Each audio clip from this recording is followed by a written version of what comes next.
So మనము ఇప్పుడు 336 236 చతుషష్ఠి కళామయ్యై నమః.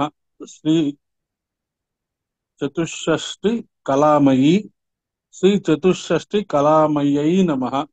మనం లాస్ట్ టైం 64 ఉపచారములతో లిటరల్ గా మనం అమ్మవారికి సేవ చేసుకున్నాము. దాని గురించి చాలా మందికి షేర్ చేశాను. అది మనకి మీరందరూ కలిసి ఇలా వచ్చి అది మనందరూ ఇన్స్పైరింగ్ గా చేయటము, యూట్యూబ్ లో పెట్టిన వీడియో కూడా చాలా వ్యూస్ రన్ అవుతున్నాయి. Very very happy. అంతా అమ్మవారి దయ, గురువు గారి యొక్క గురువుల యొక్క ఆశీర్వాదము. మనం చేసే ఈ ప్రయత్నము మెల్లగా అందరికీ అందాలి అనే భావనతో మనము సంకల్పం చెప్పుకున్నాము, అన్ని చేసుకుంటాము. ఏమిటి ఈ లలితా సహస్రనామం అందుతుందా, లేకపోతే ఏం అందుతుంది ప్రపంచానికి? భారతీయులకి లలితా సహస్రనామం తెలిసిన వాళ్ళకి ఓకే, లలితా సహస్రనామం మీద కొంత ఇంట్రెస్ట్ పెరుగుతుంది, వాళ్ళు కూడా ఆలోచిస్తారు. కానీ the world at the entire universe కి ఆ, ఒక primordial mother who is above, అంటే కొన్ని మల్టీ యూనివర్సెస్, కొన్ని కోట్ల కోట్ల యూనివర్సెస్ కి బాస్ గా ఒక ఒక ఒక డివైన్ ఎనర్జీ అక్కడ కూర్చొని ఉన్నది. ఆవిడ ఇది నడిపిస్తోంది. ఆవిడ దగ్గర ఎంతో మంది విష్ణువులు, ఎంతో మంది శివులు, ఎంతో మంది బ్రహ్మలు, ఎన్నో యూనివర్సెస్, ఎన్నో సోలార్ సిస్టమ్స్, ఎన్నో stars. She's ruling with with a band of thousands of army. వసిన్యాది వాగ్దేవతలు గాని, ఆ తర్వాత 8 మంది వారాహి దేవతలు, వీళ్ళందరూ గాని ఆవిడ యొక్క ఆర్మీ అందరూ కలిసి, పంచభూతాలు, తర్వాత దేవతలు, వీళ్ళందరూ కలిసి ఈ ప్రపంచాన్ని అలా బ్యాలెన్స్ చేస్తూ ఉంటున్నారు. అందుకని ఆవిడకి 64 ఉపచారాలు, 64. ఆవిడని కంప్లీట్ గా రెడీ చెయ్యాలి అంటే 64 వెరైటీస్ ఆఫ్ పూజలు చెయ్యాలి. ఆవిడని తయారు చేయాలి అంటే దాన్ని లిటరల్ గా రకరకాలుగా చెప్పుకోవచ్చు మనము. మామూలుగా పూజ చేయడమే కాకుండా ఆవిడ మనం మన శరీరాన్ని ఎలాగైతే రెడీ చేసుకుంటామో అలాగే ఆవిడ శరీరాన్ని కూడా రెడీ చేశారు వసిన్యాది వాగ్దేవతలు. ఆ దేవతలందరూ ఆవిడని రెడీ చేశారు. మనం అక్కడ ఉండి మనం కూడా చేసిన అనుభూతి పొందాము లాస్ట్ టైము. అది చాలా బాగా వచ్చింది అని మనం అర్థం చేసుకుంటూ ముందుకెళ్దాం. సో 64 కళలు తల్లి, 64 కళలు అమ్మవారే. ఇందులో ఏ కళ ప్రకాశించినా అమ్మవారి యొక్క స్వరూపమే. కళాభ్యాం చూడాలంకృత శశికళాభ్యాం నిజ తపః ఫలాభ్యాం భక్తేషు ప్రకటిత ఫలాభ్యాం. శివానంద లహరిలో ప్రారంభమే శంకర భగవత్పాదుల వారు కళ అని మొదలు పెడతారు. సో ఆయన కూడా శివానంద లహరిలో కూడా ఈ కళలు గురించి మాట్లాడారు. 64 కళలు అంటే సామాన్యమా? మళ్ళీ రెండు చేయాలి. మొత్తం 128 కళలు. అందులో 64 విద్యా కళలు, 64 వృత్తి కళలు. 64 విద్యలు శ్రీకృష్ణుడు నేర్చుకున్నది. 64 విద్యలు 64 రోజుల్లో నేర్చుకున్నట్ట సాందీపుని ఆశ్రమంలో.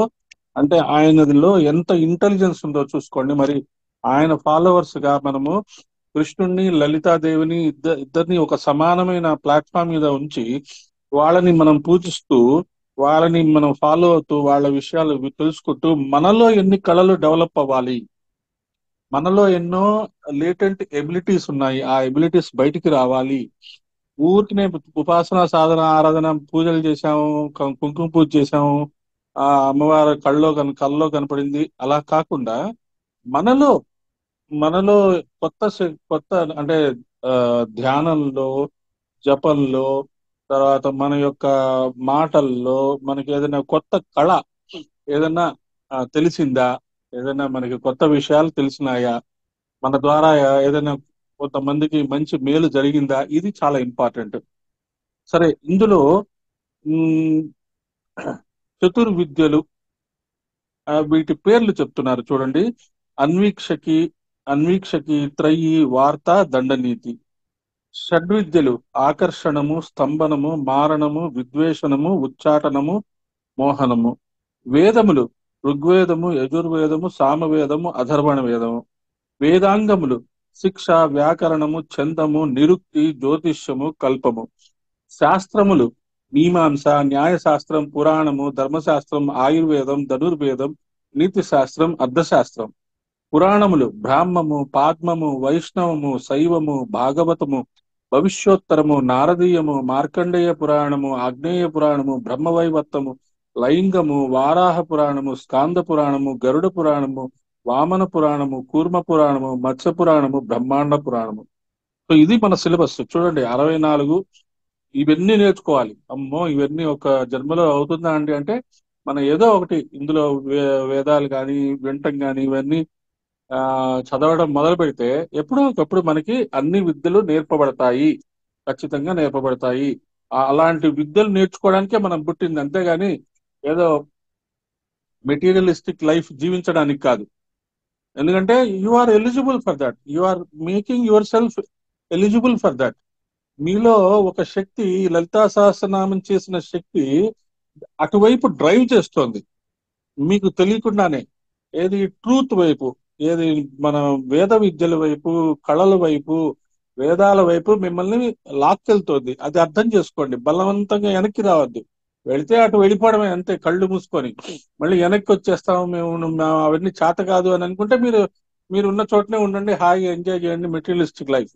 కానీ ఇక్కడ ఒక శక్తి మిమ్మల్ని అమ్మవారి వైపు లాగుతోంది. వసున్యాది వాగ్దేవతలు మిమ్మల్ని లాగుతున్నారు, దేవతలందరూ మిమ్మల్ని లాగుతున్నారు.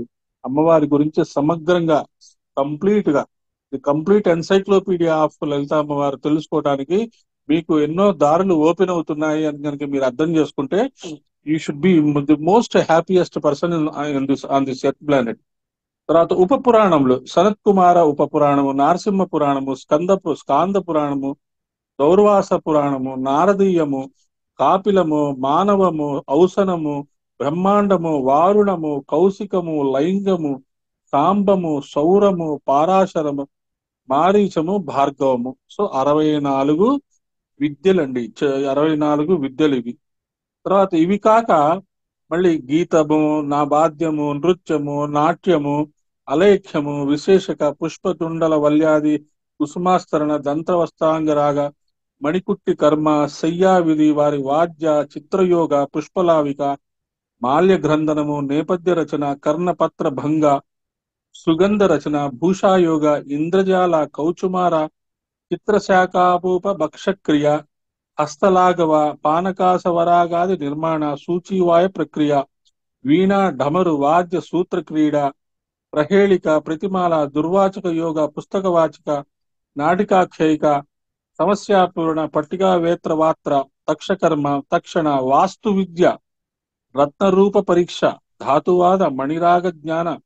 చూడండి, కొన్ని మనకి అర్థం అవుతుంది. వృక్ష ఆయుర్వేదాలు, మణిరాగ, మణుల యొక్క జ్ఞానము, పుస్తకాలు చదవటము, తర్వాత వంటలు చేయటము, తర్వాత వీణలు, డమరులు, వాయిద్యం చేయించటము, మ్యూజిక్ నేర్చుకోవటము, తర్వాత ఫ్లవర్స్ గురించి తెలుసుకోవటము, ఫ్లవర్స్, ఇంటి నిండా ఫ్లవర్స్ పెట్టి వాటితో కాన్వర్స్ చేయడము, తర్వాత అల్లికలు, ఉమ్, ఆ తర్వాత ఇలాంటివి మనకి అర్థమవుతూ ఉన్నాయి. పుస్తక తర్వాత తక్షకర్మ, తక్షణ, వాస్తు విద్య అంటే ఏంటి అది నేర్చుకోవడం, రత్న రూప పరీక్ష, ధాతువాద, మణిరాగ జ్ఞాన, ఆకర వేద, ఆయుర్వేద, వృక్షాలకి ఎలా మనం మెడిసిన్ ఇవ్వాలి, మేష కుక్కుటలావాది యుద్ధము, శారిక సుఖాలాపన, కేశ ప్రసాదన అంటే మన హెయిర్ ని ఎలా సెట్ చేసుకోవాలి, అక్షరోత్సాదన, ముష్టిగా కథనము, మ్లేచ్ఛ తర్క వికల్ప అంటే మన యొక్క డిస్క్రిమినేటివ్ నాలెడ్జ్ అంటే గుడ్ నాలెడ్జ్, దేశ భాషాది వేదన, ప్రసూన సకల జ్ఞాన, నిమిత్త జ్ఞానము, యంత్ర మాతృక జ్ఞానము, యంత్రం గురించి జ్ఞానము, ధారణ యంత్రము, సంవాచ్యము, మానసి కావ్యక్రియ, ఛందోది, నానాకోశధి, నానా క్రియాది కల్ప. ఉమ్, తర్వాత చల ఆశయ యోగ, వస్త్ర సంగోపన, ద్యూత, బాల క్రీడ, ఆకర్షణ క్రీడ, వైతాళిని విద్య. ఇవి మొత్తము విద్యల యొక్క స్వరూపము. ఆ స్వరూపమే అమ్మవారు. ఇది చతుషష్ఠి కళామయి. చతుషష్ఠి కళామయి అంటే ఇన్ని నేర్చుకున్న తల్లి అన్నమాట, ఇన్ని విషయాలు తెలిసిన తల్లి. ఇందులో ఏ ఒక్కటి మనకి ఇంట్రెస్ట్ ఉన్నా ఆవిడ టక్కని నేర్పించడానికి రెడీగా ఉంది. అందుకని అవన్నీ తలుచుకున్నాం మనం ఎప్పటికో లైఫ్ లో అవన్నీ నేర్చుకునే అవకాశం వస్తుంది. కానీ ఇప్పుడు సబ్జెక్ట్ నేర్చుకుంటున్నాం, మన అబ్స్ట్రాక్ట్ మైండ్ లో ఇవన్నీ ఉన్నాయి అని తెలుసుకుంటున్నాం. ఎప్పుడో ఒకప్పుడు మన మైండ్ లో ఆ బల్బ్ వెలుగుతుంది అనమాట.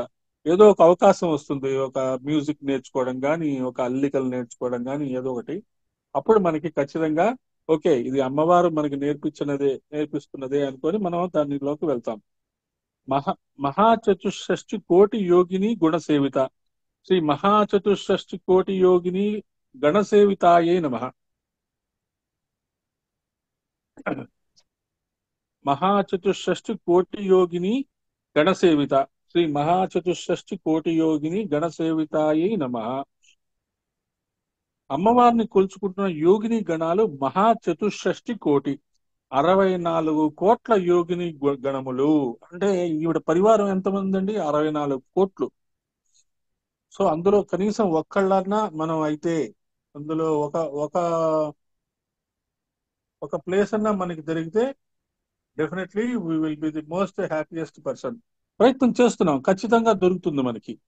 చాలా క్లియర్ గా ప్రయత్నం చేస్తున్నాము.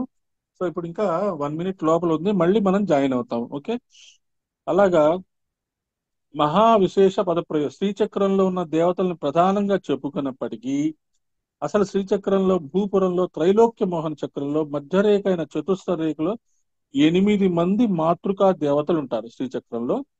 వారు బ్రాహ్మి, మహేశ్వరి, కౌమారి, వైష్ణవి, వారాహి, మహేంద్రి, చాముండ, మహాలక్ష్మి. వీరిలో ఒక్కొక్కరికి 8 చొప్పున మళ్ళీ శక్తులు ఉంటాయి. సరే, మనము ఇప్పుడు 64 కోట్ల యోగిని గణములు ఉన్నారు. 64 కోట్ల యోగిని గణములు ఉన్నారు. వీళ్ళు సహాయక శక్తులు. లలితా చక్ర నవకే ప్రత్యేకం శక్తయ ప్రియే చతుషష్టిమితా కోట్య. నవచక్ర రూపమైన శ్రీ లలితా చక్రంలో ప్రతి చక్రంలో 64 కోట్ల శక్తులు ఉంటారు అని తంత్రరాజంలోని విషయం. మరి ఆ శ్రీయంత్రం మన ఇంట్లో పెట్టుకోవచ్చా అండి? ఖచ్చితంగా పెట్టుకోవచ్చు. ఖచ్చితంగా పెట్టుకోండి. మీరు ఇంకా కావాలంటే మాస్టారు తయారు చేసిన మహాకాల చక్రవర్తి యంత్రము, ఆ 1 ఫీట్, 1 ఫీట్ బై 1 ఫీట్ కనుక తయారు చేసుకొని ఒక ఫ్రేమ్ లాగా చేసుకొని పెట్టుకోండి. ఏం మనకేం తెలియదండి, మాకు ఏమి శ్రీయంత్రం గురించి తెలియదండి, ఏం తెలియక్కర్లే. మాస్టర్ చాలా క్లియర్ గా చెప్పారు. దాని వైపు ఒక 5 మినిట్స్ చూడండి అంతే, లేదా అటు వస్తూ ఇటు వస్తూ ఒకసారి చూడండి. టెంపుల్లో మీ ఆ, మందిరంలో పెట్టుకోవచ్చు, లేదు లివింగ్ రూమ్ లో పెట్టుకోవచ్చు, లేదు ఒక ఎన్నో వాల్ పీసెస్ పెడుతుంటాం మనం, రకరకాలైన వాల్ పీసెస్, పెయింటింగ్స్ అని అవని ఇవని.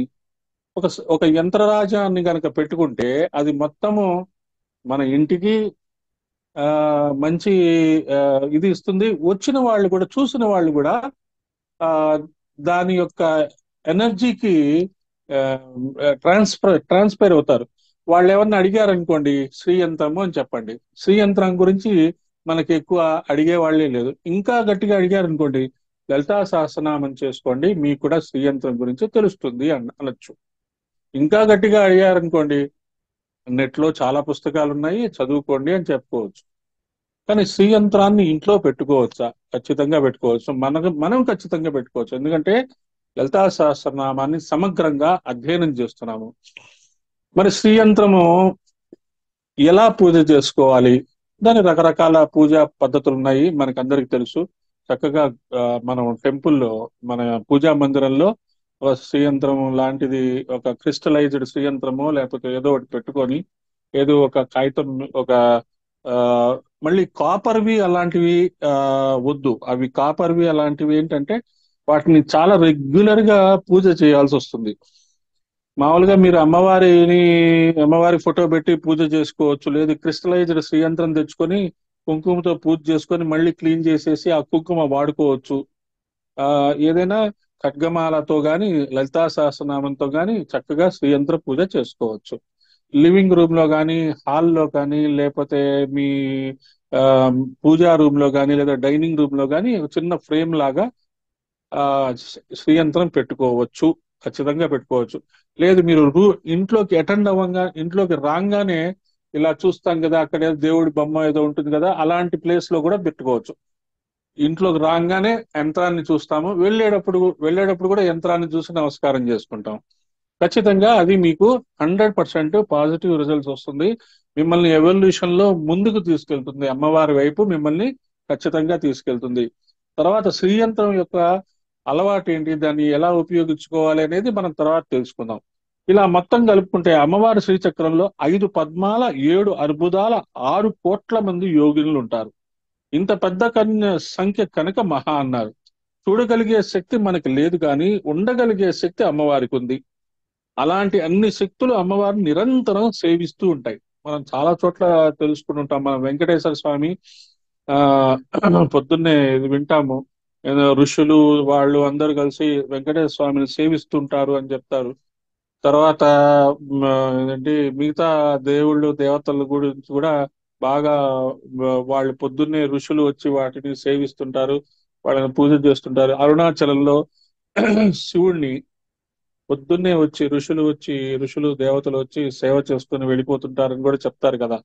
కాబట్టి అమ్మవారిని కూడా, అమ్మవారి యొక్క టెంపుల్స్ ఎక్కడ ఉన్నా, ఏదున్నా పొద్దున్నే వచ్చి వాళ్ళు వాళ్ళ టైమింగ్స్ లో దేవతలు వచ్చి సేవ చేసుకుంటారు. వాటిలో వీళ్ళు కూడా ఉంటారు. అందుకనే మనము అమ్మవారి టెంపుల్స్ కి వాటికి వెళ్ళినప్పుడు కూడా మనం చాలా జాగ్రత్తగా ఉండాలి. ఎందుకంటే ఎక్కడ ఎవరు ఉన్నారో మనకు తెలియదు.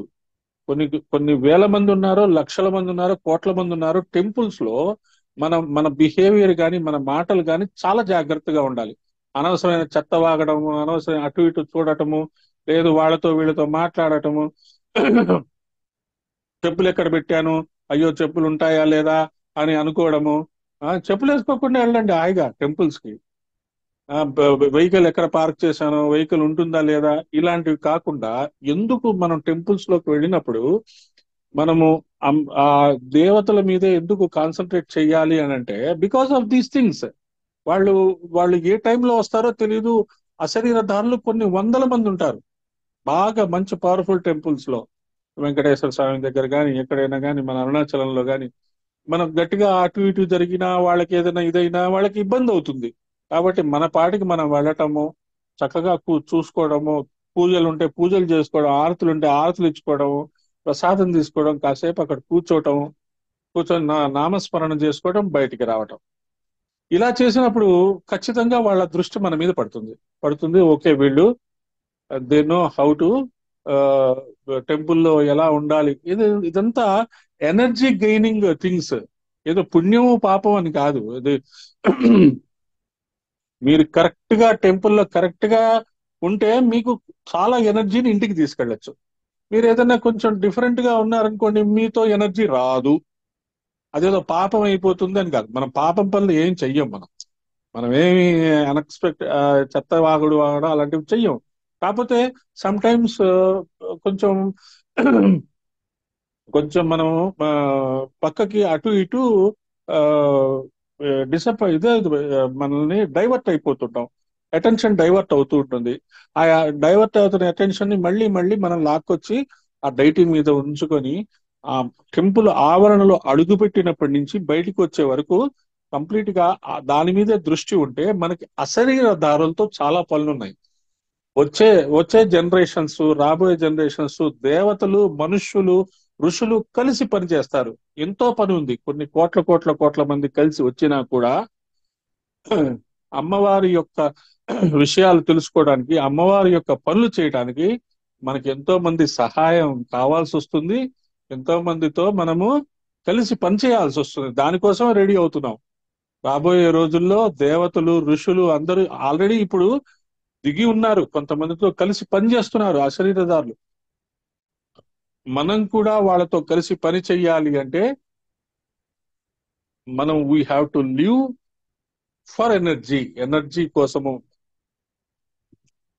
ఎనర్జీ కోషెంట్ పెంచుకోవాలి. ఇంటెలిజెంట్ కోషెంట్ కాదు, ఇమోషనల్ కోషెంట్ కాదు, ఎనర్జీ కోషెంట్ పెంచుకోవాలి అంటే మనము ఈ టెంపుల్స్ లో వీటికి వెళ్ళినప్పుడు, తీర్థక్షేత్రాల్లో వెళ్ళినప్పుడు జాగ్రత్తగా ఉండటమే. ఈ నామాల వల్ల ఇంతవరకు మనకి శ్రీచక్ర విద్య అంతా ఆరాధన చేసుకున్నట్లే అనిపించింది కదా.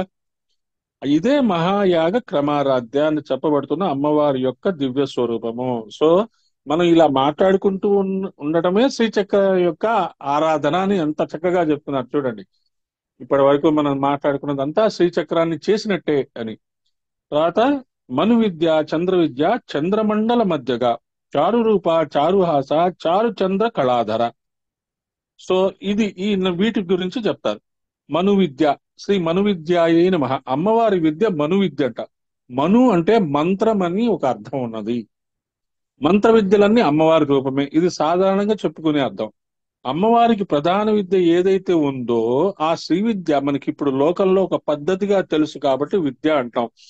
ఇంతకుముందు అసలు శ్రీ విద్య గురించి మాట్లాడుకునే వాళ్ళు లేరు. మా చిన్నప్పుడు కానీ అంతకుముందు కానీ, మా చిన్నప్పుడు అయితే లలిత మేము గాయత్రి మంత్ర ప్రచారం చేస్తూ ఉన్నప్పుడు కూడా, అమ్మో గాయత్రి మంత్రం చేస్తున్నారా గాయత్రి అంటే, that is around 28 years before. Gayatri మంత్రం ప్రచారం చేస్తున్నారు, తప్పు కదా, మీరు అది కదా, ఇలా కదా, అలా కదా, అదే నెత్తి కొడుతుంది. ఆ రోజుల్లో కూడా లలితా సహస్రనామం గురించి ఎవరైనా మాట్లాడితే గ్రూప్ గా చేస్తున్నారు అంటే తప్పుగా చూసేవారు. క్రమక్రమంగా వాటి మీద ఉన్న బంధనాలన్నీ ఓపెన్ అయిపోతున్నాయి. ఓపెన్ అయిపోయి అందరికీ అందుబాటులోకి వస్తున్నాయి. అందరికీ అందుబాటులోకి వచ్చినా కూడా సరిగ్గా ఉపయోగించుకుంటున్నారా లేదా తెలియట్లేదు. మనం ఉపయోగించుకుంటున్నాం, ఖచ్చితంగా మనకి తెలుస్తున్నాం. మనం ప్రయత్నం చేస్తున్నాం, అట్లీస్ట్ ఉపాసన చేస్తున్నాం, సాధన చేస్తున్నాం, ఆరాధన చేస్తున్నాం, అమ్మవారి దగ్గరికి వెళ్ళి కూర్చున్నాము, షోడశోపచారాలు కూడా చేశాము, శ్రీచక్రం గురించి కూడా తెలుసుకున్నాము, అమ్మవారిని నఖశిఖ పర్యంతము అమ్మవారి యొక్క విషయాలు తెలుసుకున్నాము. కాబట్టి మనం ఒక్కొక్కరు ఒక్కొక్క విద్యను పట్టుకొని తరించిపోయారు. ఇక్కడ ఈ నామాలు తెలుసుకునేటప్పుడు విశేషం ఏమిటంటే, సృష్టిలో అనేక మంది పనిచేస్తే గాని ప్రపంచం నడవట్లేదు. అది అర్థం చేసుకోండి, చాలా ఇంపార్టెంట్. ఇంద్రాది దేవతలు, మనువులు, ప్రజాపతులు వాళ్ళ వాళ్ళ పనులు చేయాలి. ఇవన్నీ చేస్తేనే ప్రపంచం నడుస్తుంది. ఈ దేవతలందరూ వారి సమర్థత కోసం ఏం చెయ్యాలని బ్రహ్మ అడిగారు. మీ శక్తి మీకు కావాలంటే శక్తిని ఉపాసించండి. మనము కూడా ఆ గ్రూప్ లోకి ఎంటర్ అవ్వాలి. అది అమ్మవారి యొక్క ఇన్నర్ సర్కిల్. సృష్టిని సమంగా బ్యాలెన్స్డ్ గా ఉంచే వాళ్ళందరూ దేవతలు. మనము దేవతలమే. గాయత్రి మంత్రం చేసే ప్రతి ఒక్కడు దేవతలే, భూసురులే. ఇంకా లలితా సహస్రనామం చేసే వాళ్ళు ప్రతి ఒక్కళ్ళు దేవతలే. కాబట్టి మనము ఈ ప్రపంచానికి ఒక మంచి సిటిజన్ గా ఉండాలి. ఆ ప్రపంచానికి ఇబ్బంది కలిగే పనులు ఏవీ చేయకూడదు. ఎన్విరాన్మెంట్ ప్రొటెక్షన్ కానీ, వాటర్ వేస్టేజ్ కానీ, మనం మన మన ఇంట్లో ఉన్న చెత్తని క్లియర్ చేసుకోవడం కానీ, ఇలాంటివన్నీ ఎన్విరాన్మెంట్ ని ఇబ్బంది పరిచే పనులు కానీ, ఇతరులను ఇబ్బంది పరిచే పనులు కానీ మనం కనుక చేయటం కంప్లీట్ గా ఆపేసేసి మంచి పనులు, చెట్లు నాటటము, చెట్లు నాటే వాళ్ళకి హెల్ప్ చేయడము, అనాథలకి సేవ చేయటము, ఆ ఆర్ఫన్స్ కి హెల్ప్ చేయటము, ఇలాంటివి మన నైబర్హుడ్ లో ఉన్న పెద్దవాళ్ళకి, ముసలి వాళ్ళకి హెల్ప్ చేయటం, ఇలాంటివి కనుక చేస్తూ ఉంటే మనం అమ్మవారి పనులు చేస్తున్నట్టే, మనం కూడా దేవతా శక్తుల్లాగా ఉన్నట్టే. అది మనం అర్థం చేసుకొని మొట్టమొదట మనువు అనే ఒక శక్తి ఉంది. ఆ మనుశక్తి లేకపోతే ఆయన ఆ పని చేయడు. ఆ శక్తి కోసం ఆయన అమ్మవారిని ధ్యానం చేశాడు. అప్పుడు బ్రహ్మ ఆయనకంటూ ఒక అమ్మవారి విద్యను చెప్పాడు. ఆయన ఆ విద్యతో అమ్మవారిని ఉపాసన చేసుకున్నాడు. అలాగే ఇంద్రుడు కూడా అమ్మవారిని ఉపాసన చేశాడు. ఇలా ఎవరెవరు ఏ ఉపాసన చేశారో ఆ పద్ధతిలో వారికి ఆ విద్య వచ్చింది. కాబట్టి దేవతలందరూ అమ్మవారి ఉపాసకులే. ఇలా 12 మంది శ్రీ విద్యా ఉపాసకులు ఉన్నారు, ముఖ్యమైన వాళ్ళు. వీరి వలన శ్రీ విద్య వ్యాప్తి చెందిన వారు. వీళ్ళు చాలా జాగ్రత్తగా గుర్తుపెట్టుకోవాలి. మేము శ్రీ విద్య నేర్చుకుంటున్నాము, ఆ తర్వాత మేము దీక్ష తీసుకున్నాము, మాకు యంత్రాలు తెలుసు అని కొంతమంది చెప్తుంటారు. కానీ ఈ 12 మంది విషయాలు తెలియదు వాళ్ళకి. వాళ్ళల్లో మనువు అంటే మనం ఫస్ట్ ఈ ఈ వైవస్వత మన్వంతరం అంటాం కదా, వైవస్వత మన్వంతరంలో ఉన్నాం కదా, ఆ వైవస్వతుడు అనేవాడు ఫస్ట్ పర్సన్ అన్నమాట, who has started the creation. ఈ మన్వంతరం మొత్తం వాడి వల్లనే నడుస్తుంటుంది. వాడు బ్రహ్మ మానస పుత్రుడు. వాడు మొట్టమొదట అమ్మవారి యొక్క ఆ ఉపాసన చేసే ఈ మన్వంతరం స్టార్ట్ చేశాడు. నెక్స్ట్ మన్వంతరం ఎవరు చూస్తారండి? ఆంజనేయ స్వామి చూస్తాడు. అందుకనే ఆయన్ని ఇప్పుడు ఆయన పెద్ద పెద్ద స్టాట్యూస్ పెడుతున్నారు. అందుకనే ఆయన్ని భవిష్యత్ మను అంటారు ఆయన్ని. సో అలాగా మనము ఆ ఆ, ఎంతమంది చెప్పుకున్నాము? 12 మంది శ్రీ విద్యా ఉపాసకులు చెప్పుకున్నాం కదా, వాళ్ళ పేర్లు మనం గుర్తుపెట్టుకోవాలి. మొట్టమొదటి వాడు మనువు, రెండో వాడు చంద్రుడు, ఆ తర్వాత కుబేరుడు, తర్వాత అగస్త్యుల వారు, తర్వాత లోపాముద్ర, మన్మధుడు, అగ్ని, ఇంద్రుడు, సూర్యుడు, దుర్వాసుడు. వీళ్ళందరూ ఇందులో దుర్వాసుల వారు, తర్వాత అగస్త్యుల వారు, లోపాముద్ర, వాళ్ళు నేర్చుకున్న ఆ ఆ శ్రీ విద్యతో కొన్ని పుస్తకాలు కూడా రాశారు. అవి ఆ పుస్తకాల పేర్లు చూడండి. ఆ దుర్వాసుడు ఇచ్చిన పుస్తకం పేరు ఆర్య ద్విశతి, త్రిపుర మహిమ్నా స్తుతి, పరశంభు మహిమ్నా స్తుతి. సో ఇలాగ వీళ్ళు నేర్చుకున్నట్టుగా వాళ్ళు బుక్స్ రాసుకుంటూ వచ్చారు. అవి మనం తెలుసుకోవాలి. సో శ్రీ విద్యని తెలుసుకోవాలి, అమ్మవారి విద్యను తెలుసుకోవాలి అంటే వీళ్ళ పేర్లు మనం జాగ్రత్తగా గుర్తుపెట్టుకోవాలి. సో చంద్రుడిని చూసినప్పుడు కానీ, కుబేరుడిని చూసినప్పుడు కానీ, కుబేరుడిని చూసినప్పుడల్లా ఏమనుకోవాలి, అయ్యా నాకు శ్రీ విద్య నేర్పించు, ప్రపంచంలో ధనం లేని వాళ్ళకి ధనం ఇచ్చేటట్టు చూడు నాయన. చాలా మంది ఇంకా ఇప్పుడు పూర్ ఉన్నారు, పావర్టీ, ఆ 2 పూట్ల తిండి లేని వాళ్ళు కూడా ఉన్నారు అనుకో. అగస్తుల వారు, లోపాముద్ర వారు ఎప్పుడూ రెడీ టు హెల్ప్ అస్. మనం వాళ్ళ వైపు ఒక స్టెప్ వేస్తే వాళ్ళు మన వైపు 10 స్టెప్లు వేస్తారు. మన్మధుడు అంటే ప్రేమ. మనలో ప్రేమ ఉన్నదా లేదా మనం ఆలోచించుకోవాలి. ప్రపంచంలో ఉన్న వాళ్ళందరికీ కరెక్ట్ గా ప్రేమ గనుక ఉంటే ఈ యుద్ధాలు ఇవన్నీ జరగవు. కాబట్టి మన్మధుడు ఎప్పుడైనా అందరిలో ప్రేమని తీసుకురానైనా నాలో కూడా ప్రేమను నింపు, అందరినీ ప్రేమగా చూడటం అలవాటు చేసుకుంటాను నేను అనుకుంటాం. సరే, అగ్నిని రోజు చూస్తుంటాం మనం. దీపం వెలిగించినప్పుడు కానీ, దీపం మార్నింగ్ ఆ జో యజ్ఞం చేసినప్పుడు కానీ, దీపారాధన చేసినప్పుడు కానీ అగ్నిని చూస్తుంటాం. ఇంద్రుడిని ఎప్పుడైతే మనకు వర్షం పడిందో, ఎండని చూస్తామో, చంద్రుడిని చూస్తామో, ఆ తర్వాత గాలి వీస్తుందో, వాటన్నిటిలో ఇంద్రుడు ఉంటాడు ఖచ్చితంగా. అది అర్థం చేసుకోండి, ఎందుకంటే వాళ్ళకి బాసు ఇంద్రుడే. సరే, సూర్యుడిని చూసినప్పుడల్లా మనం చెప్పుకుంటున్నాం కదా, చంద్రుడిలో మనం అమ్మవారిని చూడాలి.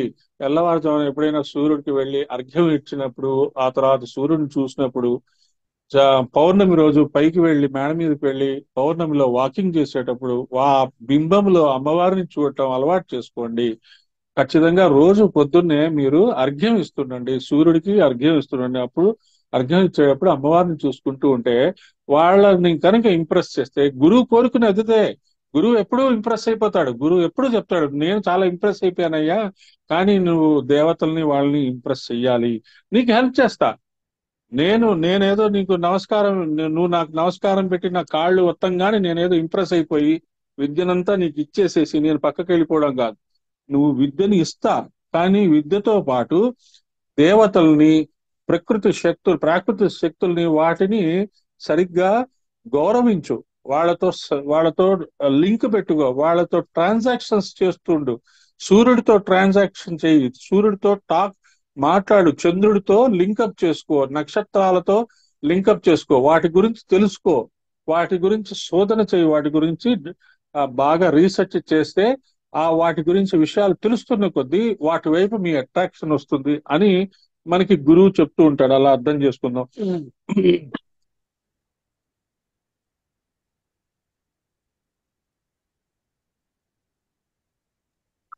ఆంజనేయ స్వామి గురించి చెప్పలేదండి, మనువు గురించి ఆంజనేయ స్వామి గురించి. ఆంజనేయ స్వామి ఇందులో లేడు. ఆంజనేయ స్వామి వీళ్ళలో లేడు. 12 మంది అన్నారు కదా, 10 మందే చెప్పా. 11వ వాడు స్కందుడు, 12 శివుడు. ఆంజనేయ స్వామి భవిష్యత్ బ్రహ్మ, అంటే భవిష్యత్. అందుకనే ఆయన మాట వచ్చింది ఇక్కడ. ఇప్పుడు మనందరినీ ఇలా ట్రైన్ చేసుకొని, ఇప్పుడు మనం చాలా చోట్ల చూస్తుంటాం కదా, పెద్ద పెద్ద ఆంజనేయ స్వామి విగ్రహాలు ఎందుకు ఉన్నాయి అంటే, ఆయన he want to be with all of us. ఈ మన్వంతరంలో ఆయన దగ్గరుండి అందరినీ రెడీ చేసుకొని, ఆయన మన్వంతరం స్టార్ట్ అవుతుంది. అప్పుడు ఆయన దగ్గరుండి ఇంకా బెటర్ గా చేసుకోవచ్చు అన్నట్టుగా, ఎప్పుడు ఎక్కడ ఏ సాధకుడు కనపడిన రామ అన్న ప్రతి వాడి దగ్గరికి వెళ్ళిపోతాడు ఆయన, శివ అన్న ప్రతి వాడి దగ్గరికి వెళ్ళిపోతాడు ఆయన. వెళ్ళి వాళ్ళకి దగ్గరుండి సాధనలో హెల్ప్ చేయడానికి రెడీగా ఉంటాడు ఆయన ఎప్పుడు. అంటే మనం సాయిబాబా, సత్య సాయిబాబా, షిరిడి సాయిబాబా ఎలా అనుకుంటామో, మన పక్కింట్లోనే ఉన్నట్టుగా ఫీల్ అవుతాం కదా. సాయిబాబాని నమస్కారం చేసుకుంటే ఒక రకమైన ఆనందం వస్తుంది మనకి, చాలా మనకి దగ్గరగానే ఉన్నట్టు అనిపిస్తుంది. ఈ దేవతల్లో కూడా హనుమంతుడు అలాంటి వాడు. గురువుల్లో షిరిడి సాయి, సత్యసాయి వీళ్ళందరూ మనకి ఎంత దగ్గరగా ఉన్నట్టు అనిపిస్తారో, శ్రీరామ దేవతల్లో హనుమంతుడు అలాంటి వాడు. మీరు ఏమిలా ఇదేంటి హనుమాన్ చాలీసా ఒక 40 రోజులు చేస్తే మీకు ఆయనతో లింకప్ అయిపోతారు. మేమందరము చిన్నప్పుడు మాకు పక్కన ఒక హనుమద్ ఉపాసకులు ఉండేవాడు. ఆయన చిన్నప్పుడు మా చేత రామనామం రాయిస్తుండేవాడు, తర్వాత చాలీసా చెప్పిస్తుండేవాడు. అంటే స్వానుభవం చెప్తున్నా. అయితే మాకు ఆ చిన్ననాటి రోజుల్లోనే హనుమంతుడి మీద చాలా అట్రాక్షన్ వచ్చింది. మన ఇళ్లలో కూడా మనకి హనుమంతుడి గురించి, హనుమంతు వ్యాయామశాలల గురించి చిన్నప్పటి నుంచి చాలీసా నేర్పిస్తుంటారు పిల్లలకి ఫస్ట్, ఎందుకంటే చాలా ఈజీగా ఉంటుందని హనుమాన్ చాలీసా. తర్వాత హనుమాన్ చాలీసాతోనే మనందరం నేర్చుకుంటూ ముందుకు వచ్చాం. సో మనం అబ్జర్వ్ చేసుకోవాల్సింది ఏంటంటే, సో హనుమంతుడు మన చిన్నప్పుడు ఉన్నాడు, ఇప్పుడు ఉన్నాడు, ఎప్పుడు ఉన్నాడు. కాబట్టి హనుమంతుడు అనేది చాలా ఇంపార్టెంట్. హనుమద్ ఉపాసన చాలా ఇంపార్టెంట్. హనుమంతుడిని కూడా మనం లెక్కలో తీసుకుంటూ ఉండాలి. ఎందుకంటే ఆయన చిరంజీవి. అక్కడే ఉన్నాడు, ఎప్పుడు ఉంటాడు. రామ అన్న చోటల్లా ఉంటాడు. ఇక్కడ గాయత్రి మంత్రం చేసినా కూడా హనుమంతుడే ఉంటాడు పక్కన. అది అందుకని ఆయన్ని గుర్తు చేసుకున్నాం ఈ శ్రీ విద్య వీటి గురించి మాట్లాడుకుంటూ. సరే, 11 స్కందుడు, 12 శివుడు. మళ్ళీ చెప్పుకుందాం. మనువు, చంద్రుడు, కుబేరుడు, అగస్తుల వారు, లోపాముద్ర, మన్మధుడు, అగ్ని, ఇంద్రుడు, సూర్యుడు, దుర్వాసుడు. తర్వాత స్కందుడు శివుడు. స్కందుడు మనకు తెలుసు, మురుగన్. ఆయనకి ఎంత పూజ చేసినా అంత మనకి.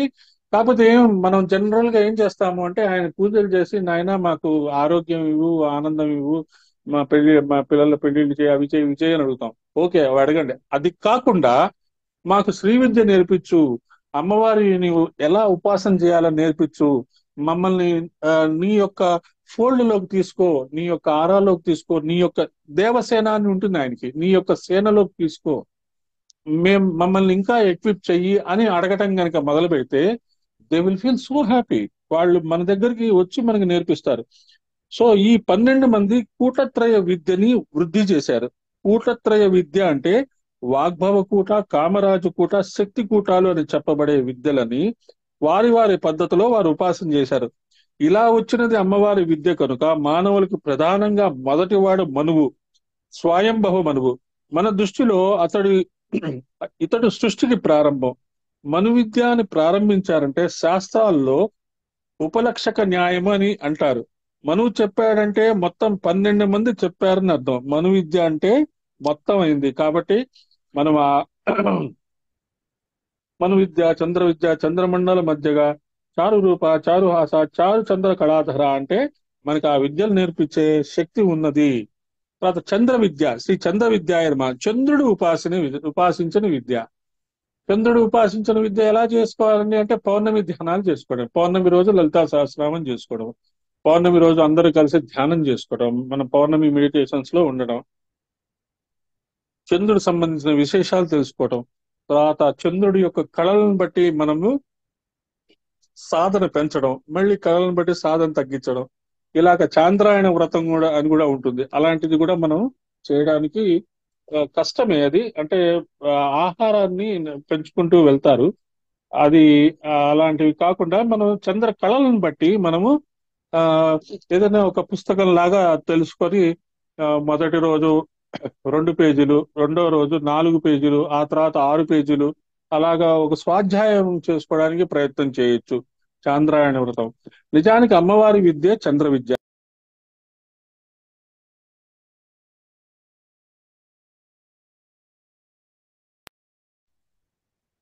మనకు 2 కావాలి. అగ్నిశోమాత్మకం జగత్. సోమం అంటే అమ్మవారే. సోమపానము అంటే సోమలత నుంచి పానం చేస్తారు. అమ్మవారి విద్య ఇది. మనకు 2 కావాలి. సో చంద్రుణ్ణి సోముడు అని కూడా అంటారు. ఈ సోమరసం అనేది ఎలా వస్తుంది మనకి అంటే,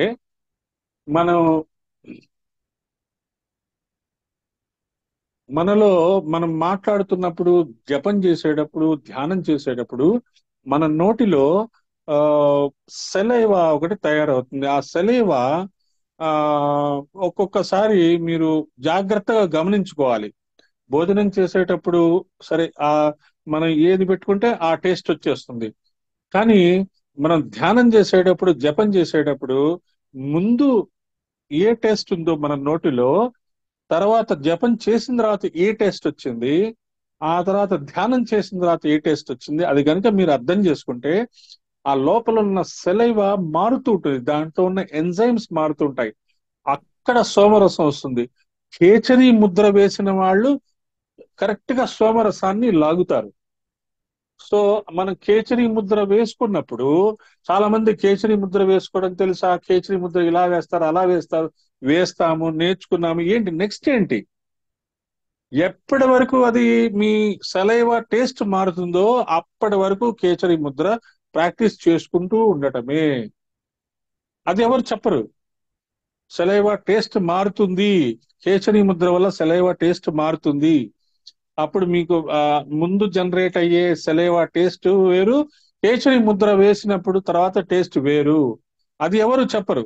అలాంటి టిక్స్ చెప్తేనే కదా మనకి ముందుకు వెళ్ళడానికి అవకాశం వచ్చేది. సో ఆ విద్య, ఆ సోమరసాన్ని మనం లాగాలి. అందుకనే గురువు గారు కూడా ఆ అమృత ధ్యానం అని ఇచ్చారు. ఆ అమృత ధ్యానం గనుక మనం చేసుకుంటే ఖచ్చితంగా సోమరసం దిగుతుంది అనే ఉద్దేశంతో చెప్పారు. సో అది అలాంటిది మనం తెలుసుకోవాలి. సరే, సోమం అంటే అమ్మవారే. సోమపానం అంటే సోమలత నుంచి పానం చేస్తారు. ఇది యజ్ఞంలో ఒక ప్రక్రియ, ఇది బహిర్యాగం. ఈ సోమపాన విద్యయే శ్రీ విద్యలో అమృతాన్ని ఇచ్చి పానం చేయగా వచ్చింది. ఆ సోమలతయే యోగంలో కుండల్ని. ఈ లతలో ప్రసరించే చిదేక స్వరూపిణి సహస్రార కమలంలో గ్రహించి ఆస్వాదించేవారు అసలైన సోమపీతులు.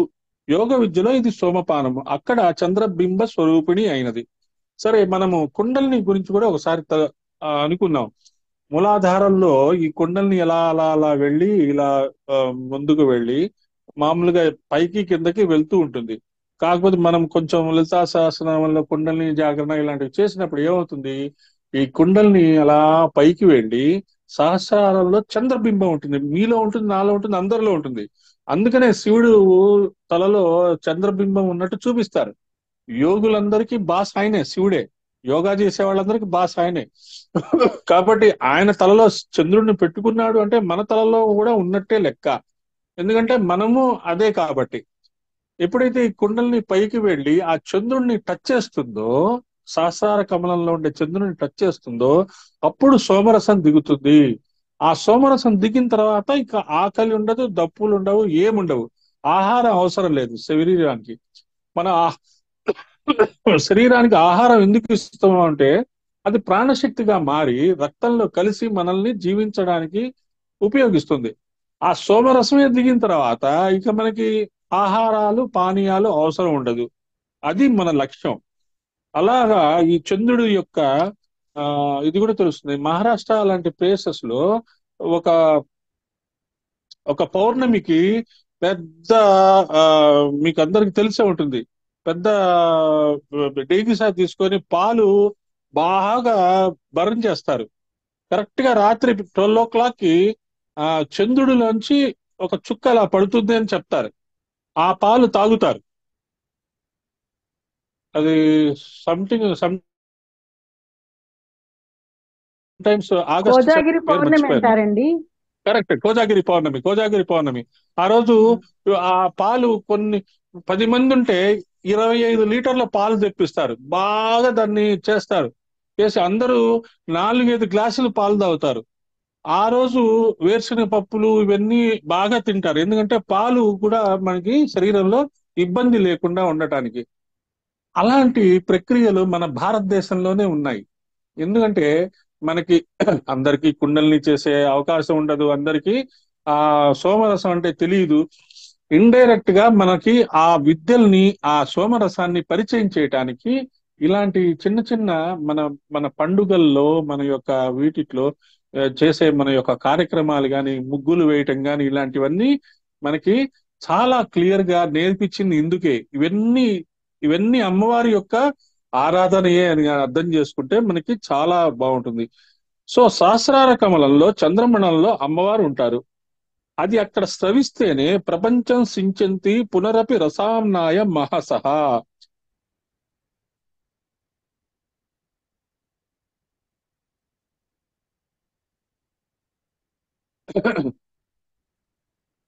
దీని గురించి వేదంలో ఇయం వావ సరఘ అనే మంత్రం ఉన్నది. ఈ సరఘ అనే దానిని శంకర భగవత్పాదులు యొక్క పరమ గురువులు గౌడ భగవత్పాదుల వారు, గోవింద భగవత్పాదుల వారు శంకరులకు గురువు గారు సుభగోదయ స్తవం అని రచించారు. ఇది సౌందర్య లహరికి మాతృకా గ్రంథము. సుభగోదయ స్తవంలో చెబుతున్నారట, ఏది సహస్రారే పద్మే శిశిర మహసాం బింబమ పరాం తదేవ శ్రీచక్రం సరఘమితి తద్బైందవమితి. సహస్రార పద్మంలో శిశిర మహసాం అంటే చంద్రుడు, చంద్రబింబం అక్కడ ఉన్నది. ఆ చంద్రబింబమే సూక్ష్మ శ్రీచక్రము. మన సహస్రార కమలం మామూలుగా ఇప్పటి వరకు మనం ఏమనుకుంటున్నాము, సహస్రాలలో ఒక 1000 పడగల కమలం ఉంది, లేదు 1000 పెటల్స్ ఉన్న కమలం ఉంది అని అనుకుంటూ ఉన్నాం. కానీ ఈ రహస్యం మనకి ఈ రోజు తెలుస్తుంది, మనకి భావనాపూర్వకంగా తెలుస్తుంది. ఆ సహస్రారంలో మన సహస్రారం శివుడికి ఎలాగూ ఉన్నది, మనలో కూడా ఉన్నది అని అర్థం చేసుకోండి. ఆ సహస్రార కమలంలో చంద్రబింబము, చంద్రుడు కూడా ఉన్నాడు, మనలో కూడా చంద్రుడు ఉన్నాడు, అది అర్థం చేసుకుందాం. ఈ చంద్రబింబమే సూక్ష్మ శ్రీ చక్రము. సో సహస్రార చక్రంలో కూడా ఒక చక్రం ఉంది, అదే బైందవ చక్రం చెప్పబడుతుంది. అక్కడ శ్రీచక్రానికి సరగమితి అనే మాట ఉపయోగించారు. అది యోగి అందుకుంటాట, మన లక్ష్యం అది. దానికి సంబంధించిన విద్య చంద్ర విద్య అంటే శ్రీ విద్య. శ్రీ విద్య చంద్ర విద్య అంటే శ్రీ విద్య ద్వారా మనం అక్కడికి చేరగలుగుతున్నాం కనుక చంద్ర విద్య. నేను చెప్పిన చంద్ర విద్య అనేది ఋషి హయగ్రీవ స్వామి వారు ఇక్కడ తెలియజేస్తున్నారు. సో హయగ్రీవ స్వామి వారు చెప్పిన విషయాలు అవి. శ్రీ విద్య ద్వారా మన సహస్రార కమలం వెళ్ళిపోయినప్పుడు అక్కడ చంద్రుడు ఉంటాడు, అక్కడ ఆ చంద్రుడిని టచ్ చేస్తాము. టచ్ చేసినప్పుడు ఆ చంద్రుడి నుంచి వచ్చే సోమరసమే చంద్ర విద్యగా చెప్పబడుతుంది. ఇదంతా అమ్మవారి యొక్క ఉపాసన, సాధన, ఆరాధనలో జరుగుతుంది. తర్వాత చంద్రమండల మధ్యగా, శ్రీ చంద్రమండల మధ్యగా ఏ నమః. చంద్రమండలం మధ్యలో అమ్మవారు ప్రకాశిస్తున్నారు. మనం అందుకనే పౌర్ణమి రోజు కానీ అప్పుడప్పుడు ఎప్పుడైనా చంద్రుడిని కానీ సూర్యుడిని కానీ ఎర్లీ మార్నింగ్ సూర్యుడులో కానీ మనం ఇంతకుముందు చెప్పుకున్నాము, అందులో అమ్మవారిని చూసే అవకాశం తెచ్చుకోవాలి, మనం చూస్తుండాలి. సహస్రార కమలంలో ఉన్న శివశక్తి రూపంలో ఉండే చంద్రమండలం. శివపురాణంలో శివుడు పార్వతితో చెప్తూ అహమగ్ని శిరో నిష్టస్త్వం సోమశిరసి స్థిత అని అంటాట. నేను అగ్ని శిరస్సుపై ఉంటాను, నువ్వు సోమ శిరస్సుపై ఉంటావు. అర్థం చేసుకోండి, శివుడు ఎక్కడ ఉంటాడండి, అగ్ని యొక్క శిరస్సుపై ఉంటాడట. అమ్మవారు ఎక్కడ ఉంటారు, చంద్రుడి యొక్క శిరస్సుపై ఉంటారట. అగ్నిశోమాత్మకం విశ్వం ఆవాభ్యం సమధిష్ఠితం. ఈ జగమంతా అగ్నిశోమాత్మకం కావున మన ఇద్దరి చేత చక్కగా అధిష్ఠింపబడినది అని అర్థం చేసుకోండి.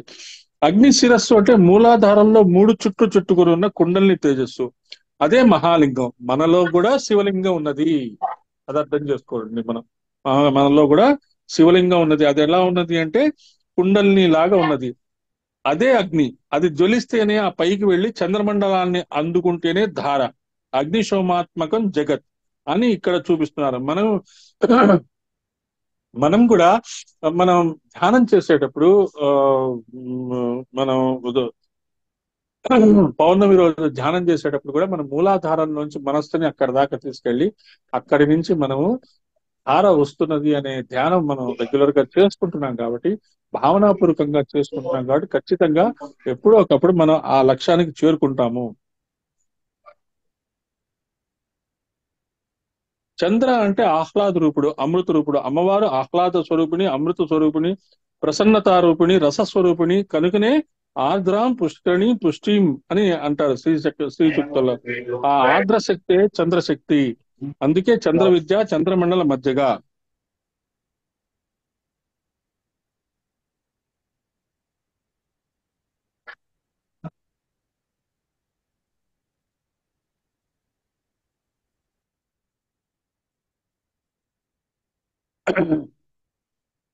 చంద్రమండలం అనగా శ్రీచక్రానికి మరొక పేరు. ఇది ఎలాగూ అంటే శ్రీచక్రం 9 ఆవరణలు, క్రింద నుంచి 3 ఆవరణలు ఒక మండలంగా తీసుకోవాలి. త్రైలోక్య మోహన చక్రం నుండి 3 ఆవరణలు వెళితే అగ్ని మండలం, ఆ తర్వాత 3 ఆవరణలు వెళ్తే సూర్యమండలం, దాని తర్వాత 3 ఆవరణలు వెళ్తే చంద్రమండలం. ఈ చంద్రమండలానికి మధ్యలో బిందు రూపంలో ఉన్నది కనుక చంద్రమండల మధ్యగా, అంటే శ్రీచక్రంలో మధ్యలో ఉండే ఆ బిందు రూపమే అమ్మవారు, అదే చంద్రమండల మధ్యగా అని అర్థం చేసుకోవాలి. మన లోపల కూడా శ్రీచక్రాన్ని భావన చేస్తే అలాగే ఉంటుంది. జాగ్రత్తగా వినండి. మూలాధారం నుంచి లెక్క కడితే మొత్తం మనలో 6 చక్రాలలో 2 చక్రాలకు ఒక మండలం చేస్తే మొదటిది అగ్ని మండలం. ఏదండి? మూలాధారము, స్వాదిష్టానము, అగ్ని మండలం.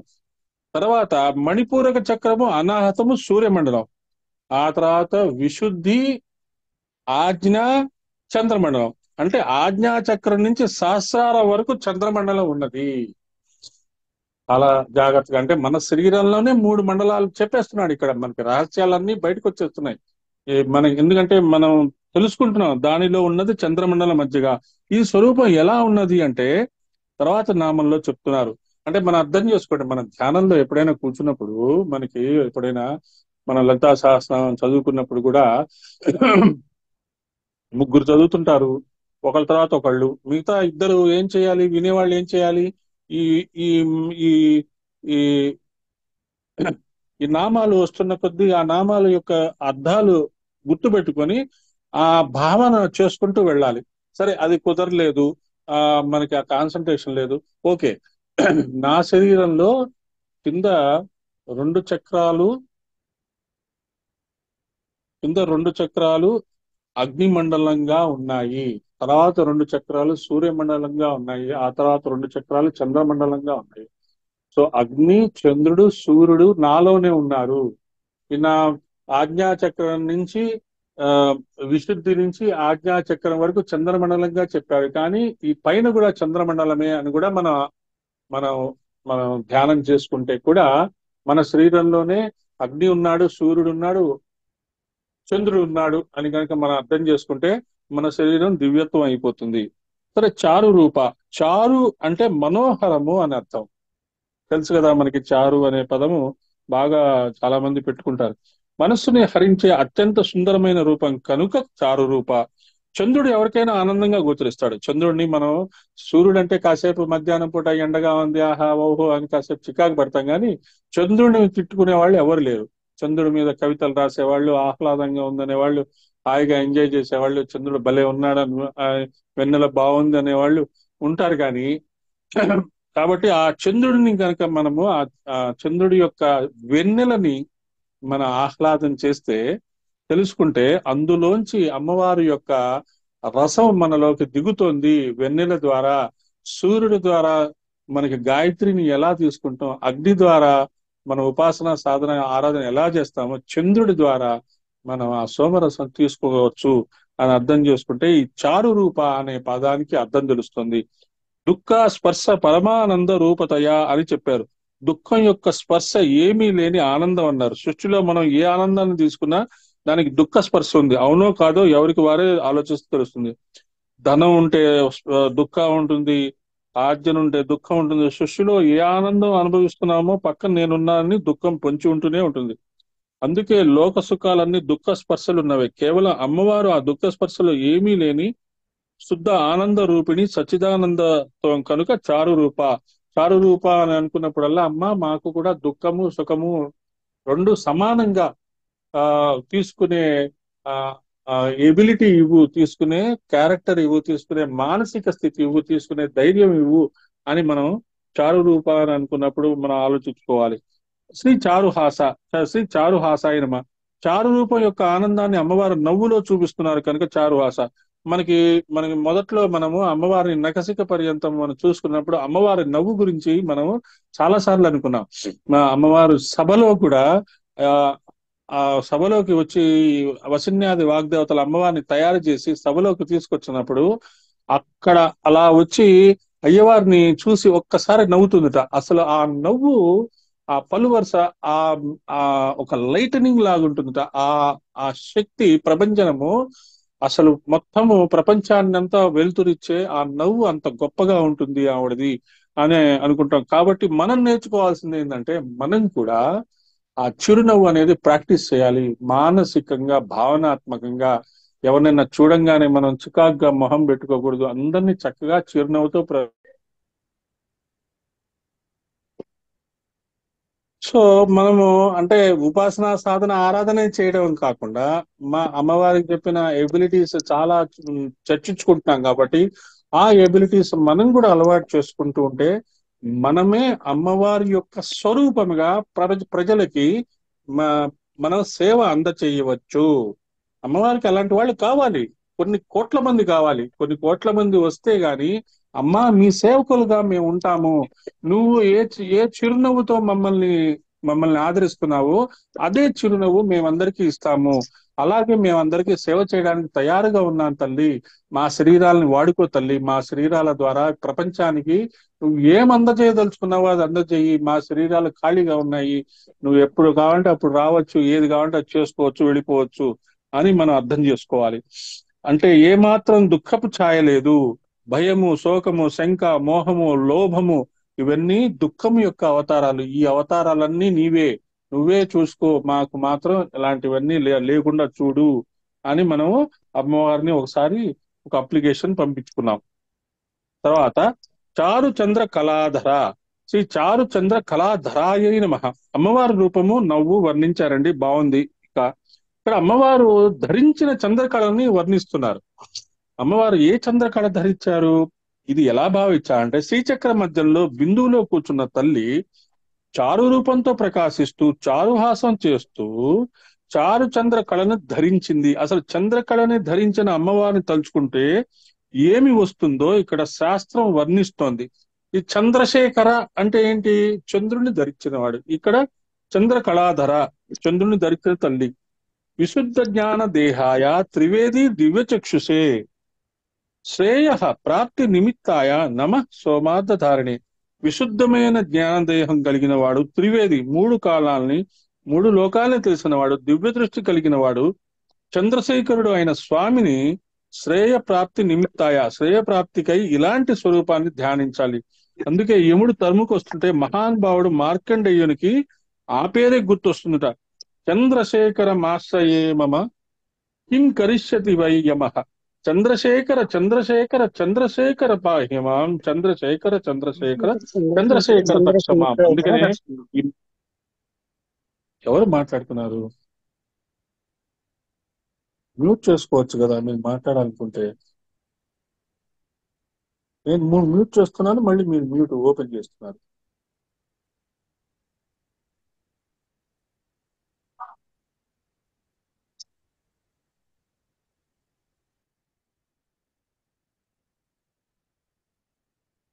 సో ఈ మంత్రము మనకి చాలా ఇంపార్టెంట్. చంద్రశేఖర చంద్రశేఖర చంద్రశేఖర పాహిమాం, చంద్రశేఖర చంద్రశేఖర చంద్రశేఖర రక్షమాం. ఎవరైనా ఇబ్బందుల్లో ఉన్నప్పుడు, అనారోగ్యంగా ఉన్నప్పుడు, డెత్ బెడ్ మీద ఉన్నప్పుడు వాళ్ళ చెవిలో మనము ఓం శివాయ నమః, ఓం విష్ణువాయ నమః, గాయత్రి మంత్రం చెప్పచ్చు. ఇది కూడా చెప్పండి. చంద్రశేఖర చంద్రశేఖర చంద్రశేఖర పాహిమాం, చంద్రశేఖర చంద్రశేఖర చంద్రశేఖర రక్షమా. మనకి ఆయన దగ్గరికి, ఆ వ్యక్తి దగ్గరికి వెళ్ళే టైం లేదు. ఆ వ్యక్తి దగ్గరికి వెళ్ళే అంటే ఐసీయూలో వాటిట్లో ఉంటారు, లోపలికి రానీరు, బయట నుంచే అనుకోండి, తప్పే ఉంది. ఆ వ్యక్తి యొక్క చెవిలో మీరే ఊహించుకోండి, నేనే వెళ్ళాను, లోపలికి వెళ్ళాను, నాకు యాక్సెస్ ఇచ్చారు, నాకు లోపలికి రానిచ్చారు, నాకు ఒక యాప్రాన్ తొడిగారు, నేను వెళ్ళాను, లోపలికి వెళ్ళాను, ఆ చెవి దగ్గర కూర్చున్నాను, చంద్రశేఖర చంద్రశేఖర చంద్రశేఖర పాహిమ, చంద్రశేఖర చంద్రశేఖర చంద్రశేఖర రక్షమాం అని నాకు భజన చేసే అవకాశం ఇచ్చారు అని భావనాపూర్వకంగా మనం ఆ వ్యక్తి యొక్క చెవిలో చెప్తున్నట్టుగా మనం కనుక ఆలోచించుకుంటే it's type of wonderful healing. చచ్చిపోయేవాడిని బతికించవచ్చు. ఆ మార్కండేయుడు చెప్పిన మంత్రమే అది, మనం చెప్పిన మంత్రం కాదు. ఈ యముడు అంతటి వాడే భయపడ్డాడు ఆ మంత్రం చేస్తుంటే. కాబట్టి మనము ఇలా మనకి అమ్మవారి యొక్క నామావళి యొక్క విషయాలు తెలుసుకున్నప్పుడు కొన్ని మంత్రాలు మనకి తెలుస్తున్నాయి. ఈ మంత్రాలని మనము ఎఫెక్టివ్ గా ఉపయోగించుకొని వాటిని ప్రాక్టీస్ చేసుకొని నలుగురికి చెప్పేట అలవాటు చేసుకోవాలి. కాబట్టి చంద్రశేఖర అనే పదము చాలా అద్భుతమైనది. మనకి చాలా మంది చెప్తారు, మనకి స్వామివారు మన కంచిగామకోటి వారు కూడా వాళ్ళు కూడా చెప్తుంటారు. సో ఈ నామం చాలా మహిమంతా పేర్కొన్నది. ఆ నామ అనుకుంటే చాలట. అమృతత్వం, సౌమ్యం, విశుద్ధమైన జ్ఞాన స్వరూపం, ఆనంద రూపం, కనపడుతుంది. ఆ జ్ఞానం ఆనందం రెండు తెలిసిన లక్షణమే చంద్రకళ. ఎప్పుడైనా మీకు భయం వేసినప్పుడు కూడా చంద్రశేఖర చంద్రశేఖర చంద్రశేఖర పాహిమ, చంద్రశేఖర చంద్రశేఖర చంద్రశేఖర రక్షమాం అని అనుకున్నారనుకోండి, మొత్తం మీ భయాలన్నీ తొలగిపోతాయి. ఏదైనా నెగటివ్ ఎనర్జీస్ వస్తున్నాయి, మన ఇంట్లో ఇలా ఉన్నాయి అలా ఉన్నాయి, ప్రాబ్లం అవుతున్నాయి, ఈ పిల్లకి ఏదో దృష్టి తగిలింది, అలా అలా అనిపిస్తుంది. నరదృష్టి అనేది ఉందండి, ఉందండి. అదేది మళ్ళీ చేతబడులు గీతబడులు అలాంటివి మన దగ్గరకు రావు. ఎందుకంటే మనం గాయత్రి మంత్రం చేస్తున్నాము, లలితా సహస్రనామం చేస్తున్నాం కాబట్టి ఎవరైనా చేతబడులు చేసామంటే నమ్మద్దు. కానీ నరదృష్టి అనేది ఉంటుంది. నరదృష్టి అంటే ఏంటంటే, ఆహా ఎంత బాగుందండి మీ ఇల్లు, ఆహా ఎంత చక్కగా మీరు పనులు చేసుకుంటున్నారండి, ఆహా ఎంత ఎంత డబ్బు ఉందండి, ఆహా మీ వారికి చాలా డబ్బు సంపాదించారటనే, మీ పిల్లలు చాలా పైకి ఎదిగారటనే, మీకు చాలా మంచి సంబంధాలు దొరికాయటనే, పెళ్లి బ్రహ్మాండంగా చేశారటనే, ఇలా కొంతమంది ప్రేమగా చెప్తారు. వాళ్ళని మనం ఏమనుకోకూడదు. కొంతమంది వ్యంగ్యంగా చెప్తారు, మనకి అక్కడే స్పాట్లోనే తెలిసిపోతుంది. ఆ ఆ స- ఆ స్- ఆ స్పాట్ ని మీరు పట్టుకోవాలి. పట్టుకొని ఆ, మీ పిల్లలకు వాళ్ళకి దిష్టి తీయటం కానీ, లేకపోతే ఇలా ఏదైనా మంత్రజపం చేసుకోవడం కానీ, ఇంటికి వచ్చిన తర్వాత చేసుకొని ఇంకా మీకు ఇబ్బందిగా అనిపిస్తే ఆ మంత్రజపం చేసిన నీరు ఇల్లంతా చల్లుకోవడం కానీ చేసుకోవాలి. అంటే నేనేదో మిమ్మల్ని భయపెట్టట్లేదు, కానీ ఏ, అలాంటిది చేసుకుంటూ ఉండాలి. నేను కూడా చేసుకుంటూ ఉంటాను. నాకు కూడా అలాంటివి ప్రాబ్లమ్స్ ఉంటూ ఉంటాయి. కాబట్టి నేనేం చేస్తానంటే ఇంటికి రాగానే శుభ్రంగా స్నానం చేసేసి కాసేపు మంత్రజపం, స్నానం చేసేటప్పుడు కూడా మంత్రజపం చేసుకుంటాను, పడుకోబోయే ముందు కూడా మంత్రజపం చేసుకుంటాను. కాబట్టి ఇలా చేసుకున్నందువల్ల ఏమవుతుందంటే ఎక్కడికక్కడ ఏ రోజుకి ఆ రోజు మనం క్లీన్ చేసుకుంటూ ఉంటే మనకి హ్యాపీగా ఉంటుంది. కాబట్టి ఇక్కడ మనకి ఈ చంద్రశేఖర చంద్రశేఖర చంద్రశేఖర పాహిమాం, చంద్రశేఖర చంద్రశేఖర చంద్రశేఖర రక్షమాం అనే యొక్క అద్భుతమైన మంత్రం ఇచ్చారు. దీన్ని మనం సద్వినియోగం చేసుకోవచ్చు.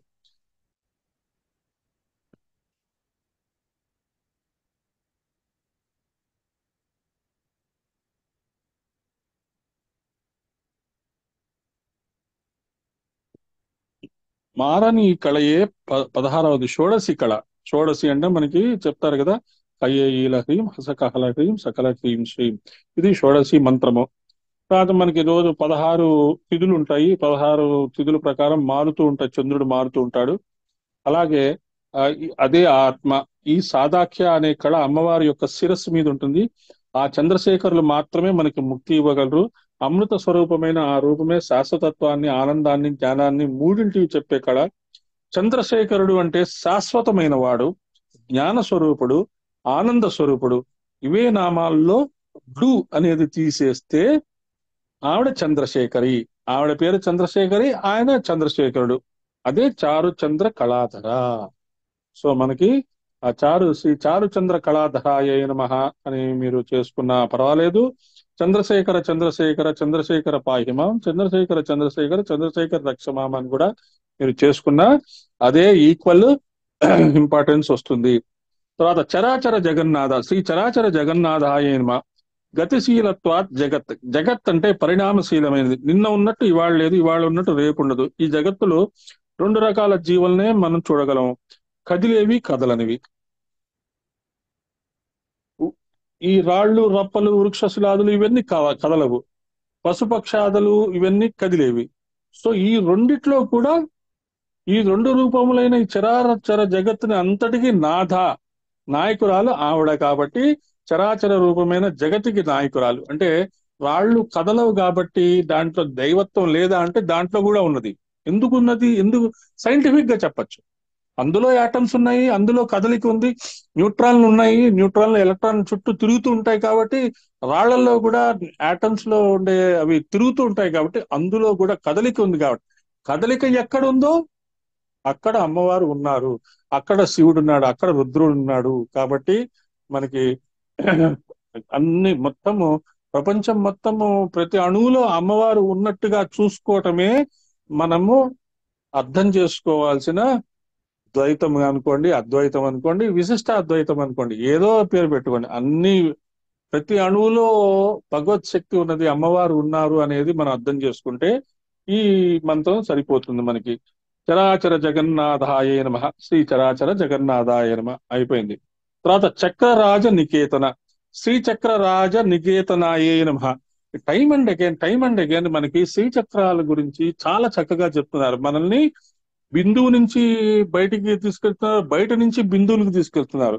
మనకి చెప్తున్నప్పుడల్లా మనం ఆ భావనలతో వెళ్తున్నాం. మనకి శ్రీచక్రం కూడా ప్రాక్టీస్ చేయిస్తున్నారు, మనకి చెప్పకుండా, మనకి తెలియకుండా. అర్థం చేసుకోండి, అంత ఇంపార్టెంట్ విషయాలు మనం వింటున్నామో, ఎన్ని రకాలైన భావనలతో మనం ముందుకి వెనక్కి లాగుతున్నామో. ఈ ఈ లలితా సహస్రనామ సెషన్స్ మనకి ఎన్ని రకాల ఉపయోగపడుతుందో ఒక్కొక్కటి ఆలోచించుకుంటే ఒక్కొక్కసారి నాకే అలా రుమాలు నిక్కబడుచుకుంటాయి. మీ అందరికీ కూడా ఎలాగైతే భావనాపూర్వకంగా అమ్మవారిని చూసినప్పుడు ఎలా అనిపిస్తుందో నాకు కూడా అలాగే అనిపిస్తుంది. అది కరెక్ట్ ఆనందం అన్నమాట. అలాంటి ఆనందాన్ని ఇచ్చేదే భగవత్ స్వరూపము. అందుకనే మనము చక్రరాజ నికేతన గురించి కూడా చెప్పుకుంటున్నాము. శ్రీచక్రరాజ నికేతనాయే నమః. నికేతనము అనగా ఇల్లు. చక్రరాజమే తన ఇల్లుగా చేసుకుని ఉంది అంటే ప్రపంచం అంతా కలిసి ఒకటే శ్రీచక్రం. మళ్ళీ మళ్ళీ మళ్ళీ మళ్ళీ అది చెప్తున్నారండి, ప్రపంచం మొత్తం శ్రీచక్రము, మన శరీరం కూడా శ్రీచక్రమే. సో మ్యాక్రో అండ్ మైక్రో ఇలా మనం అర్థం చేసుకున్నాం. ఈ విషయం చాలా ప్రధానం. గతం నుంచి శ్రీచక్రం గురించి సూచన ఇస్తూ వస్తున్నాం. ఆయన కూడా చెప్తున్నాడు, సూక్ష్మం నుంచి కిందకు వస్తూ ఉంటే స్థూలం, స్థూలం నుండి పైకి వెళ్తూ ఉంటే సూక్ష్మం, కిందకి వస్తున్న కొద్దీ ప్రపంచం, పైకి వెళ్తున్న కొద్దీ పరమాత్మ. అందుకే ఈ 8 ఆవరణల లోకం. అందుకనే మనకి సకల సమర్థ సద్గురు స్పర్శలో ఆరోహణ అవరోహణ క్లియర్ గా పెట్టారు మాస్టర్. ఎందుకంటే మనము కింద నుంచి పైకి వెళ్తూ ఉండాలి, మళ్ళీ పై నుంచి కిందకి వస్తూ ఉండాలి. ఇది ఈ సైక్లికల్ అన్నమాట మన లైఫ్. మళ్ళీ కిందకి ఎందుకు రావాలి అంటే రావాలి. మనకి ముందు అసెంట్ ఉంటుంది, డిసెంట్ ఉంటుంది. ఇప్పుడు అలలు ఉన్నాయి, అలా పైకి లేస్తాయి, మళ్ళీ పడిపోతాయి. మన మన లైఫ్ ఉంది. అప్పుడప్పుడు మనకి చాలా ఆనందకరమైన పరిస్థితులు ఉంటాయి, ఒక్కొక్కసారి బాధాకరమైన పరిస్థితులు ఉంటాయి, మళ్ళీ ఆనందకరమైన పరిస్థితులు ఉంటాయి. మన అందరినీ ఆ సైకాలజీ అలవాటు చేసేసి మనల్ని ఆ తపశక్తిలో ఈవెన్ మీకు ఇంకోటి కూడా చెప్తాను, స్పిరిచువల్ హాలిడేస్ కూడా ఉంటాయి. అది చాలా జాగ్రత్తగా గుర్తుంచుకోండి. కంగారు పడకండి, టెన్షన్ పడకండి. కొన్ని రోజులు మీకు ధ్యానం చేయాలనిపించదు, పూజలు చేయాలనిపించదు, తర్వాత దండం పెట్టుకోవాలనిపించదు. ఎందుకంటే చుట్టూ అన్ని రకాలైన ప్రాబ్లమ్స్ ఉంటాయి. ప్రాబ్లమ్స్ వస్తాయి, రావు అని చెప్పలేము. ఎందుకంటే మనకి మనల్ని కరెక్ట్ గా శిల్పం తయారు చేయాలంటే ఏం చేయాలంటే ఆ శక్తితో టపా టపా టపా పై నుంచి కింద దాకా కొడుతూనే ఉంటారు. ఎన్ని సంవత్సరాలు కొడతారో అప్పుడు అద్భుతమైన శిల్పం వస్తుంది. అలాగే మనల్ని కూడా ఆ కష్టాలు, ఆ దుఃఖము అవి వస్తూ ఉంటాయి, ఒక అలలాగా వస్తుంటాయి, పైకి లేస్తుంటాయి, ఆనందం వస్తుంటుంది. అలా అలా అలా మనల్ని మనస్సుని ఒక న్యూట్రలైజ్డ్ చేయటానికి, ఒక సమాధి స్థితి చేరుకోవడానికి కొన్ని రకాలైన ప్రాబ్లమ్స్ అవి వచ్చినప్పుడు ఆ శిల్పము ఫినిషింగ్ ఏమవుతుంది? ఎప్పుడైతే మనకి ఆత్మ గురించి తెలిసిందో, ఎప్పుడైతే మనకి ఎన్లైటన్మెంట్ తెలిసిందో, ఎప్పుడైతే మనకి ఎరుక తెలిసిందో, అప్పుడు ఏమవుతుంది? మనకే అర్థమైపోతుంది, ఆహా చక్కటి శిల్పము నేనేనా అనిపిస్తుంది. వెనక్కి తిరిగి చూసుకుంటే ఓహో ఇన్ని కష్టాలు పడి ఇంత ఇంత ఇబ్బందులు పడుతూ నేను ఇంత అద్భుతంగా తయారయ్యాను, ఇంత చక్కగా తయారయ్యాను, ఎన్ని మంచి విషయాలు నేర్చుకున్నాను. నాకు ఒక ఎన్లైటన్మెంట్, ఒక వెలుగు కనిపించింది. ఇంకా ఆ వెలుగు కనిపించింది అనుకోండి, ఇంకా మీరు మళ్ళీ వెనక్కి రాలేరు, ఎంత ప్రయత్నం చేసినా రాలేరు. ఎందుకంటే ఆ టేస్ట్ అటువంటిది, ఆ సోమరసం అటువంటిది, ఆ అమృతత్వం అటువంటిది. ఒకసారి మనకి ఒక మంచి టేస్ట్ ఉన్న స్వీట్ ఒకటి పెట్టారనుకోండి, ఇంక దాని మీదే మనస్సు ఉంటుంది. అయితే స్వీట్స్ ఇలాంటివి ఏంటంటే కొన్ని రోజులకి సాచురేట్ అయిపోతాయి. కానీ ఇక్కడ మనకి దొరికే ఈ అమృతత్వమైన ఆ అద్భుతమైన టేస్ట్ ఎప్పటికీ సాచురేట్ కాదు, అక్కడే ఉండిపోతుంది. అదే ఎన్లైటన్మెంట్. అప్పుడే సోమరసం దిగుతుంది. అప్పుడే మనకి సహస్రారంలోంచి ఆ చంద్రకళాధర నుంచి సోమరసం మన శరీరంలో దిగిపోతే ఇంక మనకి చేయాల్సినవి ఏ ఉండవు, అలాగే ముందుకు వెళ్ళిపోతుంటాం. సో కనుక విశ్వమే శ్రీచక్రము, శరీరమే శ్రీచక్రం. ఈ పిండాండ బ్రహ్మాండ సమన్వయమే శ్రీచక్రోపాసన. మనందరిలో శ్రీచక్రాన్ని భావించవచ్చు. శ్రీచక్రంలో 9 ఆవరణలు ఉంటాయి. ఈ 9 ఆవరణలో మొట్టమొదటిది బిందువు, తర్వాత త్రికోణము, దాని తర్వాత అష్ట త్రికోణము, తర్వాత దశ త్రికోణము, దాని తర్వాత బహిర్దశారము, దాని తర్వాత 14 త్రికోణాలు, దాని తర్వాత అష్టదళ పద్మము, దాని తర్వాత షోడశ దళ పద్మము, దాని తర్వాత భూపురము. కానీ మనం పరిశీలిస్తే అష్టదళానికి చుట్టూ ఒక వృత్తం గీసి ఉంటుంది, అలాగే షోడశ దళానికి చుట్టూ 3 వృత్తాలు గీసుంటాయి. ఆ తర్వాత వచ్చేది భూపురము. భూపురం వచ్చేటప్పటికి చతురస్రం అని ఒకటి చెప్పిన 3 గీతలు ఉంటాయి. మనందరం తిన్నగా కూర్చుంటే మేరు ప్రస్తారలమే. కాబట్టి మనము ఈ యంత్రరాజాన్ని ఒకసారి పరిశీలించుకోవాలి. మనకి ఈ స్టెప్ వైజ్ చెప్పేశారు. శ్రీచక్రం బ్రహ్మరంధ్రం చ సువృత్తం చ త్రికోణం లలాటే అష్టారకం చ భ్రువోర్ మధ్య దశారకం బహిర్దశారం కంటేతు మన్వస్రం హృదయే భవేత్ కుక్షౌతు ప్రథమం వృత్తం నాభ్యాం అష్టదళాంబుజం కట్యాం ద్వితీయ వలయం స్వాదిష్టానే కళాశ్రకం తస్యాదస్తాత్ తృతీయం మూలాధారే చతురస్రకం ద్వితీయం భూపురం జంగే తృతీయం వామజంగకే త్రిపురేసి మహాయంత్రం సృష్టిన్యాస విధిక్రమాత్. చాలా జాగ్రత్తగా చూసుకోండి. ఇక్కడ మనకి శ్రీచక్రాన్ని మన శరీరంలో ఆవిష్కరిస్తున్నారు. చాలా అటెంటివ్ గా ఉండండి. కావాలంటే మళ్ళీ ఇది వినండి. నేను మళ్ళీ మీకు ఇది టెక్స్ట్ ఈ టెక్స్ట్ రూపంలో అష్టదళాలు ఇస్తా. దళాలు మళ్ళీ రిపీట్ చేయరా ప్లీజ్? బిందువు సహస్రార మధ్యంలో ఉంది. బిందువు సహస్రార మధ్యంలో ఉంది. అది సర్వానందమయ చక్రం. దాని చుట్టూ ఉన్న శిరస్సు త్రికోణం. ఇది సర్వసిద్ధి పద చక్రం. బిందువు సహస్రార మధ్యంలో ఉంది అంటే మనకి ఈ సెంటర్ లో పిల్లలకి ఆ మెత్తగా ఉంటుంది చూసారా, అది మనం బిందువు అనుకుందాం. సహస్రార మధ్యంలో ఉంది. దాన్ని సర్వానందమయ చక్రం. దాని చుట్టూ ఉన్న శిరస్సు, మన శిరస్సు ఉంది కదా, అది త్రికోణం. మన శిరస్సు త్రికోణం షేప్ లో చూసుకోవాలి. ఇది సర్వసిద్ధి ప్రద చక్రం. తర్వాత అష్టత్రికోణ చక్రము సర్వరోగహర చక్రము అనే పేరుతో లలాట స్థానంలో ఉంది. అక్కడ వేలు పెట్టుకోండి. అక్కడ వశిన్యాది వాగ్దేవతలు అక్కడే ఉంటారు.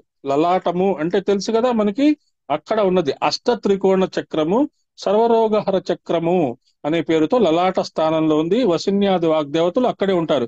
మనకి గురువుగారి దీంట్లో కూడా చెప్తారు, మన లలాట స్థానంలో అమ్మవారు రాస్తూ ఉంటారు మన భవిష్యత్తు. సో ఆ లలాట స్థానంలో అష్టత్రికోణ చక్రము సర్వరోగహర చక్రము ఉన్నదిట. తర్వాత కనుబొమ్మల నడిమి ప్రాంతంలో అంతర్దశార చక్రం ఉంది. కనుబొమ్మల నడిమి ప్రాంతంలో అంతర్దశార చక్రం ఉంది. తర్వాత కంఠంలో బహిర్దశార చక్రం ఉంది. మనువులు 14 మంది కనుక మన్వస్రం అంటే 14 త్రికోణముల చక్రము. దీనికే సౌభాగ్యదాయక చక్రము. ఇది ఎక్కడుందండి? హృదయంలో ఉంది. సౌభాగ్యదాయక చక్రము హృదయంలో ఉంది. తర్వాత మన్వస్ర చక్రం తర్వాత అష్టదళ చక్రానికి వెళ్తాం. ఈ అష్టదళ చక్రం వద్దకు వెళ్ళేటప్పుడు ఒక వృత్తం ప్రారంభమై దళాలు వచ్చి మళ్ళీ వృత్తంతో పూర్తవుతుంది. కనుక కుక్షి యందు మొదటి వృత్తం వచ్చి నాభి యందు అష్టదళాలు వస్తాయి. నాభి తర్వాత కటి యందు 2వ వృత్తం వస్తుంది. ఈ చక్రానికి సర్వ సంక్షోభణ చక్రము అని పేరు.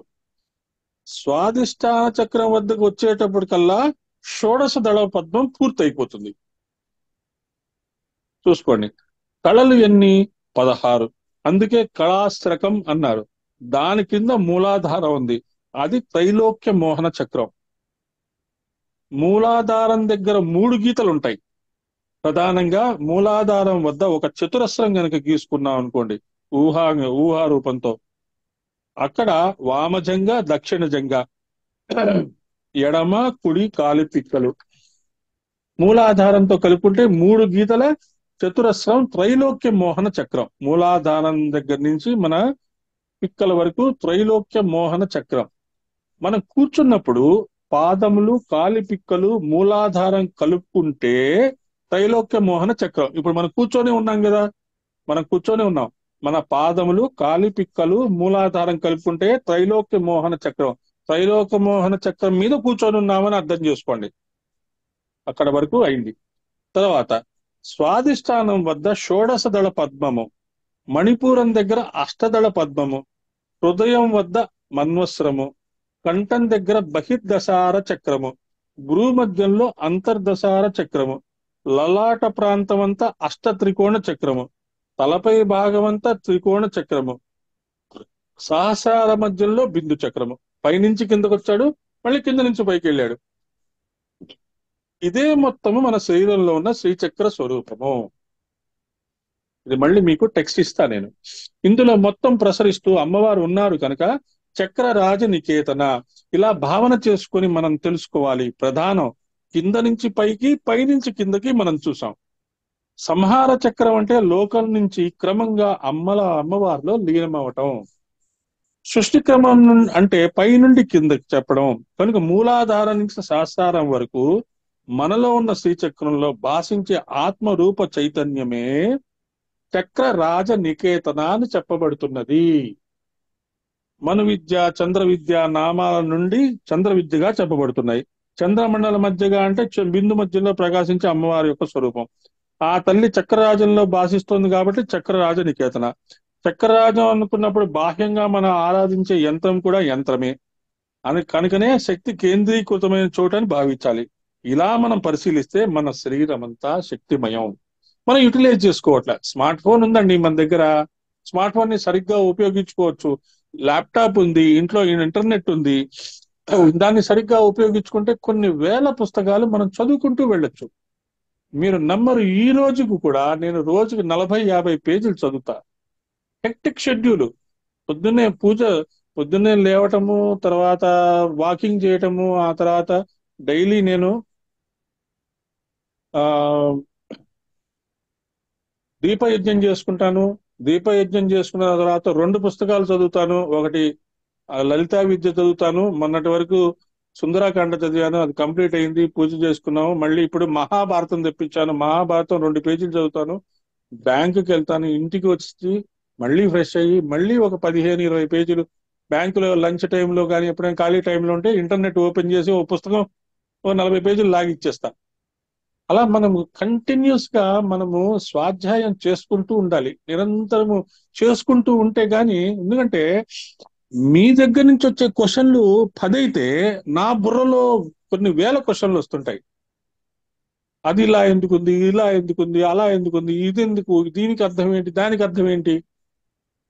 నేను ఎంతో రీసెర్చ్ చేసుకుంటూ ఉంటా. చేసుకుంటూ ఉంటే కొంచెం తెలుస్తూ ఉంటాయి.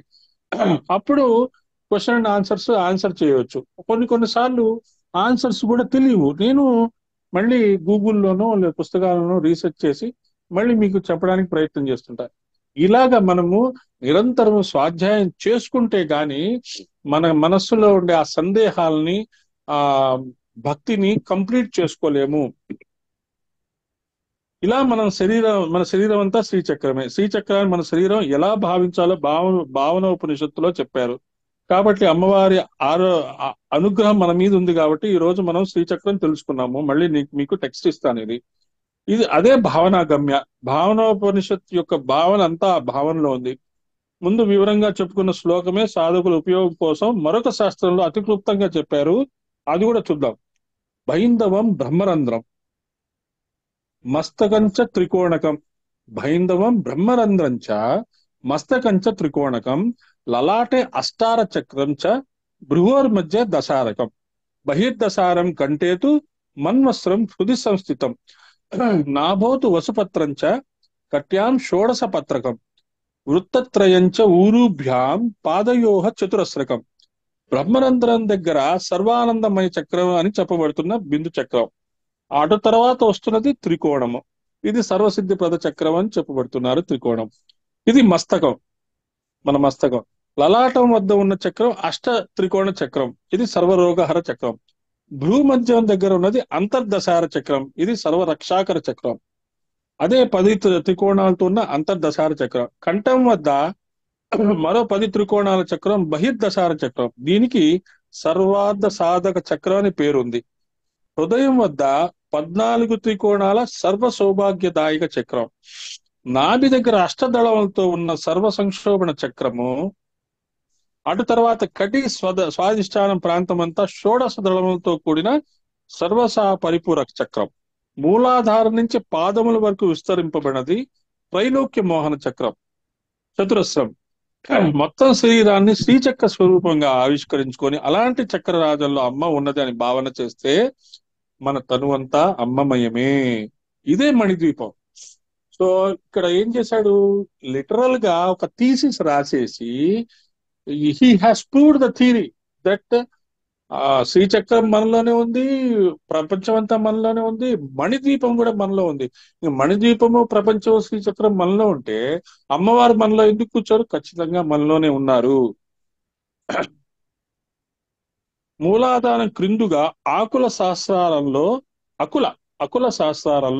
భూపురము చతురస్రము, దానిపైన విషువ పేరు కలిగిన ఎర్రని 6 దళాల పద్మంలో షోడశ దళ చక్రము, మూలాధారం నందు అష్టదళ చక్రము, మణిపూరకంలో దశదళంలో బహిర్దశార చక్రము, అనాహతంలో ద్వాదశ దళమునందు అంతర్దశార చక్రము, విశుద్ధమునందు 16 దళాల్లో అష్టత్రికోణ చక్రము, లంబికాగ్రం కొండనాలిక,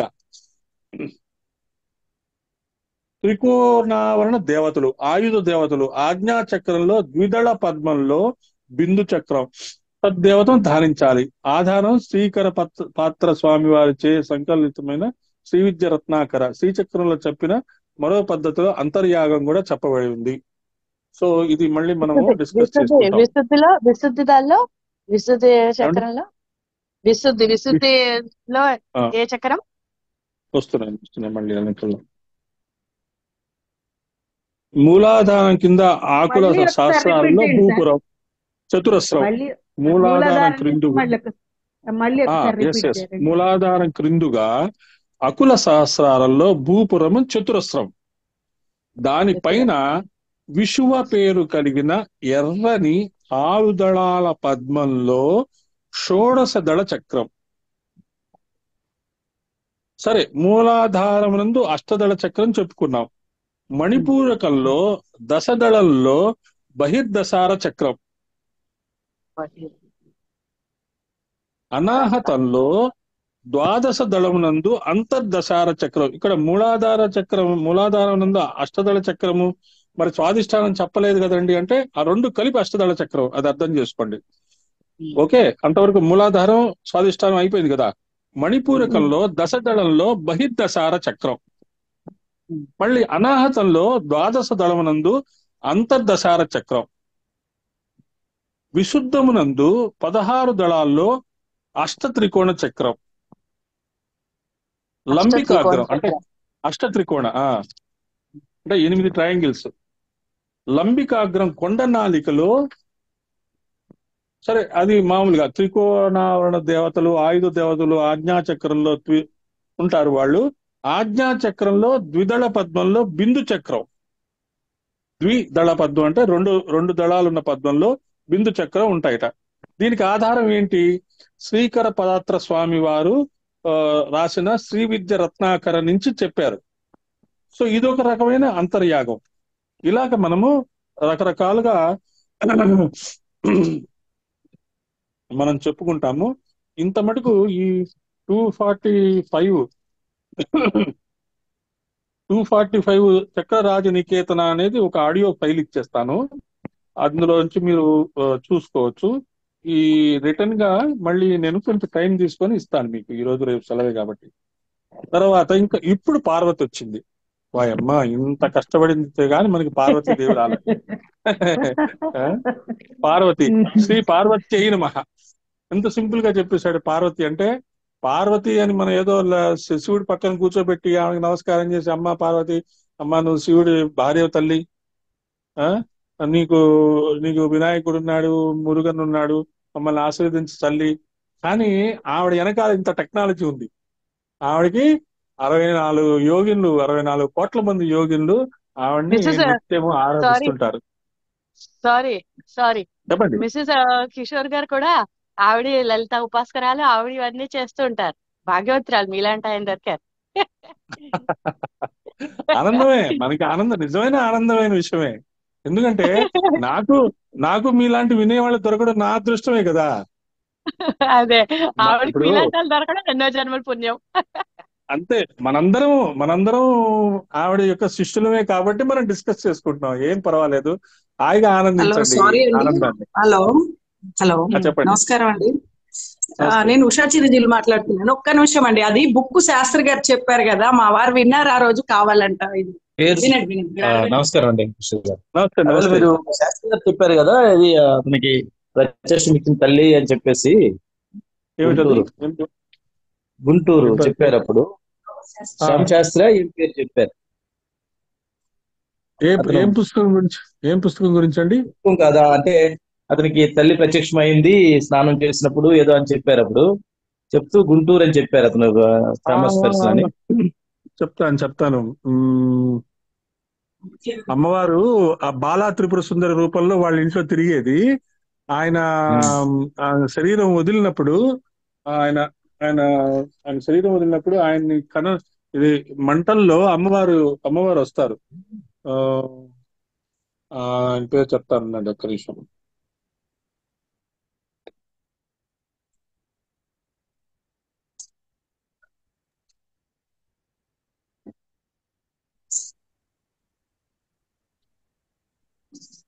చందోలు శాస్త్రి గారు అంటారు. చందోలు శాస్త్రి గారు అంటారు.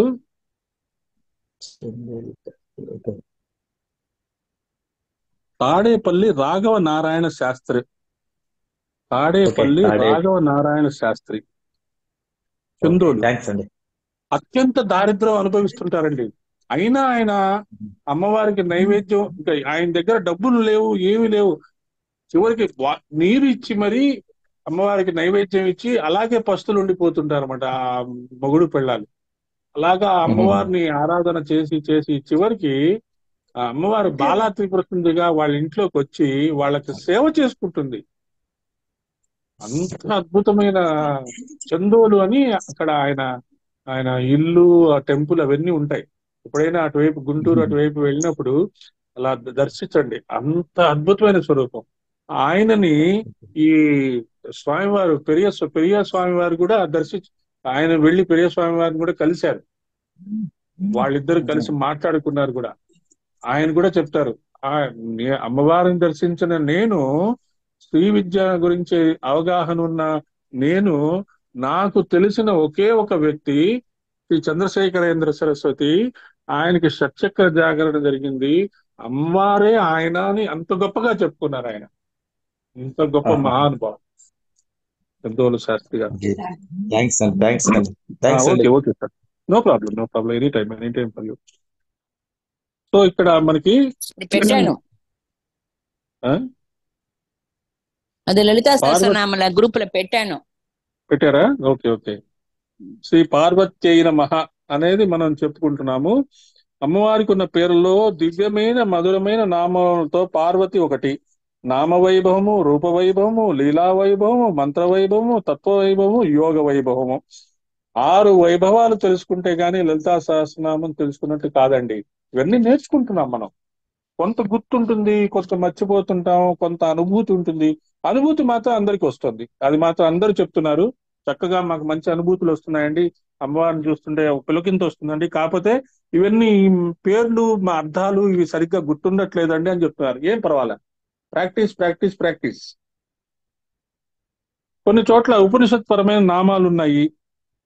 వసున్యాది వాగ్దేవతలు లలితా సహస్రనామాన్ని అలా కూర్చారు. సో ఇదంతా ఒక టెపెస్ట్రీ అన్నమాట, ఒక అద్భుతమైన టెపెస్ట్రీ. అంటే మనకు తెలుసు కదా, ఒక చక్కటి అల్లిక, ఒక మంచి క్లాత్ ని వాళ్ళు తయారు చేశారు. అది అంత అద్భుతమైన క్లాత్ అంటే అందులోనే అన్ని ఉన్నాయి. అమ్మవారి యొక్క లలితా సహస్రనామం. చాలా మంది ఏదో లలితా సహస్రం చదువుకుంటారు, కానీ ఇందులో ఇన్ని రకాలుగా విడివిడిగా మనం డిస్కస్ చేసుకున్నాం. నామవైభవం ఉంది, రూప వైభవం ఉంది, లీలా వైభవం ఉంది, మంత్ర వైభవం ఉంది, తత్వ వైభవం ఉంది, యోగ వైభవం కూడా ఉంది, యోగా కూడా ఉంది ఇందులో. అది మనకి బ్రహ్మ విద్య. అందుకే శ్రీ విద్య, బ్రహ్మ విద్య ఈ ప్రస్తావన సహస్రనామాల్లో చేస్తూనే దీన్ని మహావిద్య, మను విద్య, బ్రహ్మ విద్యగా మనకి చెప్పబడుతోంది. అసలు శ్రీ విద్య యొక్క అసలు ప్రయోజనం బ్రహ్మ విద్య. అలాంటి లలితా సహస్రనామాలు అలా చేకూర్చారు వాళ్ళు. సో పార్వతి అంటే సాధారణ అర్థంలో పర్వతరాజ పుత్రి అండి. పర్వతరాజు పుత్రిగా పుట్టక ముందు కూడా ఆవిడ పేరు పార్వతియే. పార్వతి అంటే కేనోపనిషత్తులో ఉమా హైమవతి బహుశోభమన అని చెప్పారు.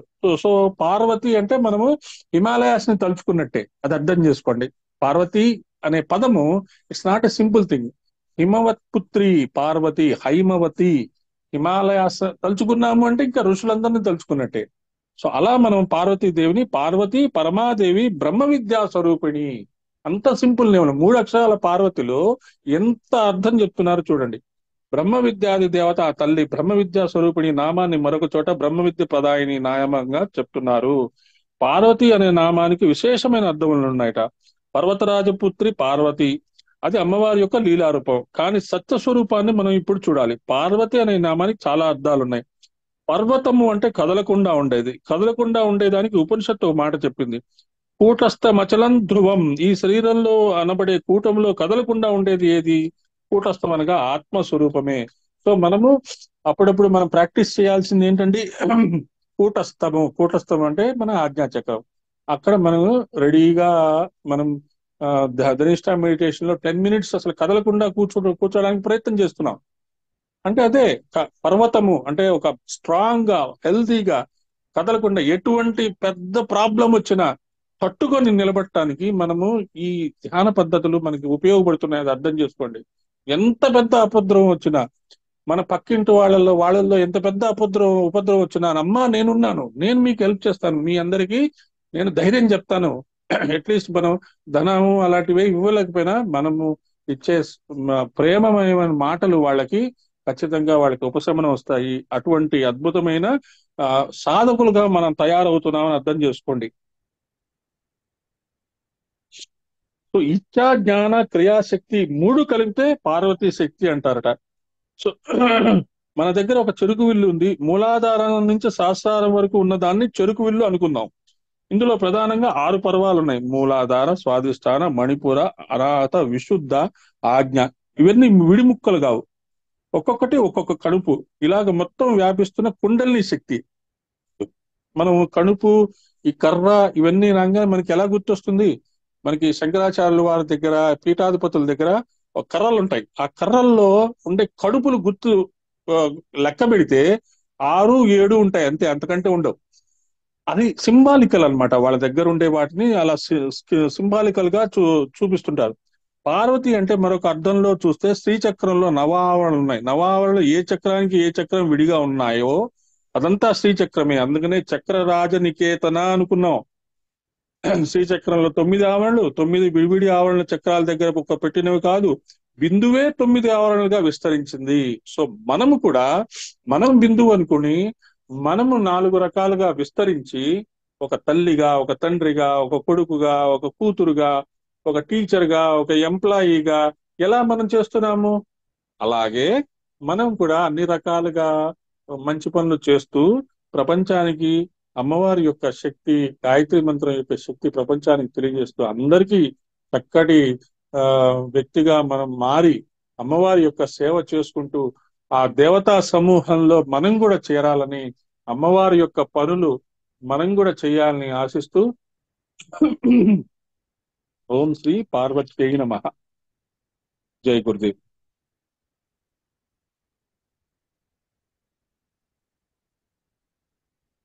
జై గురుదేవ్. జై గురుదేవ్. జై గురుదేవ్.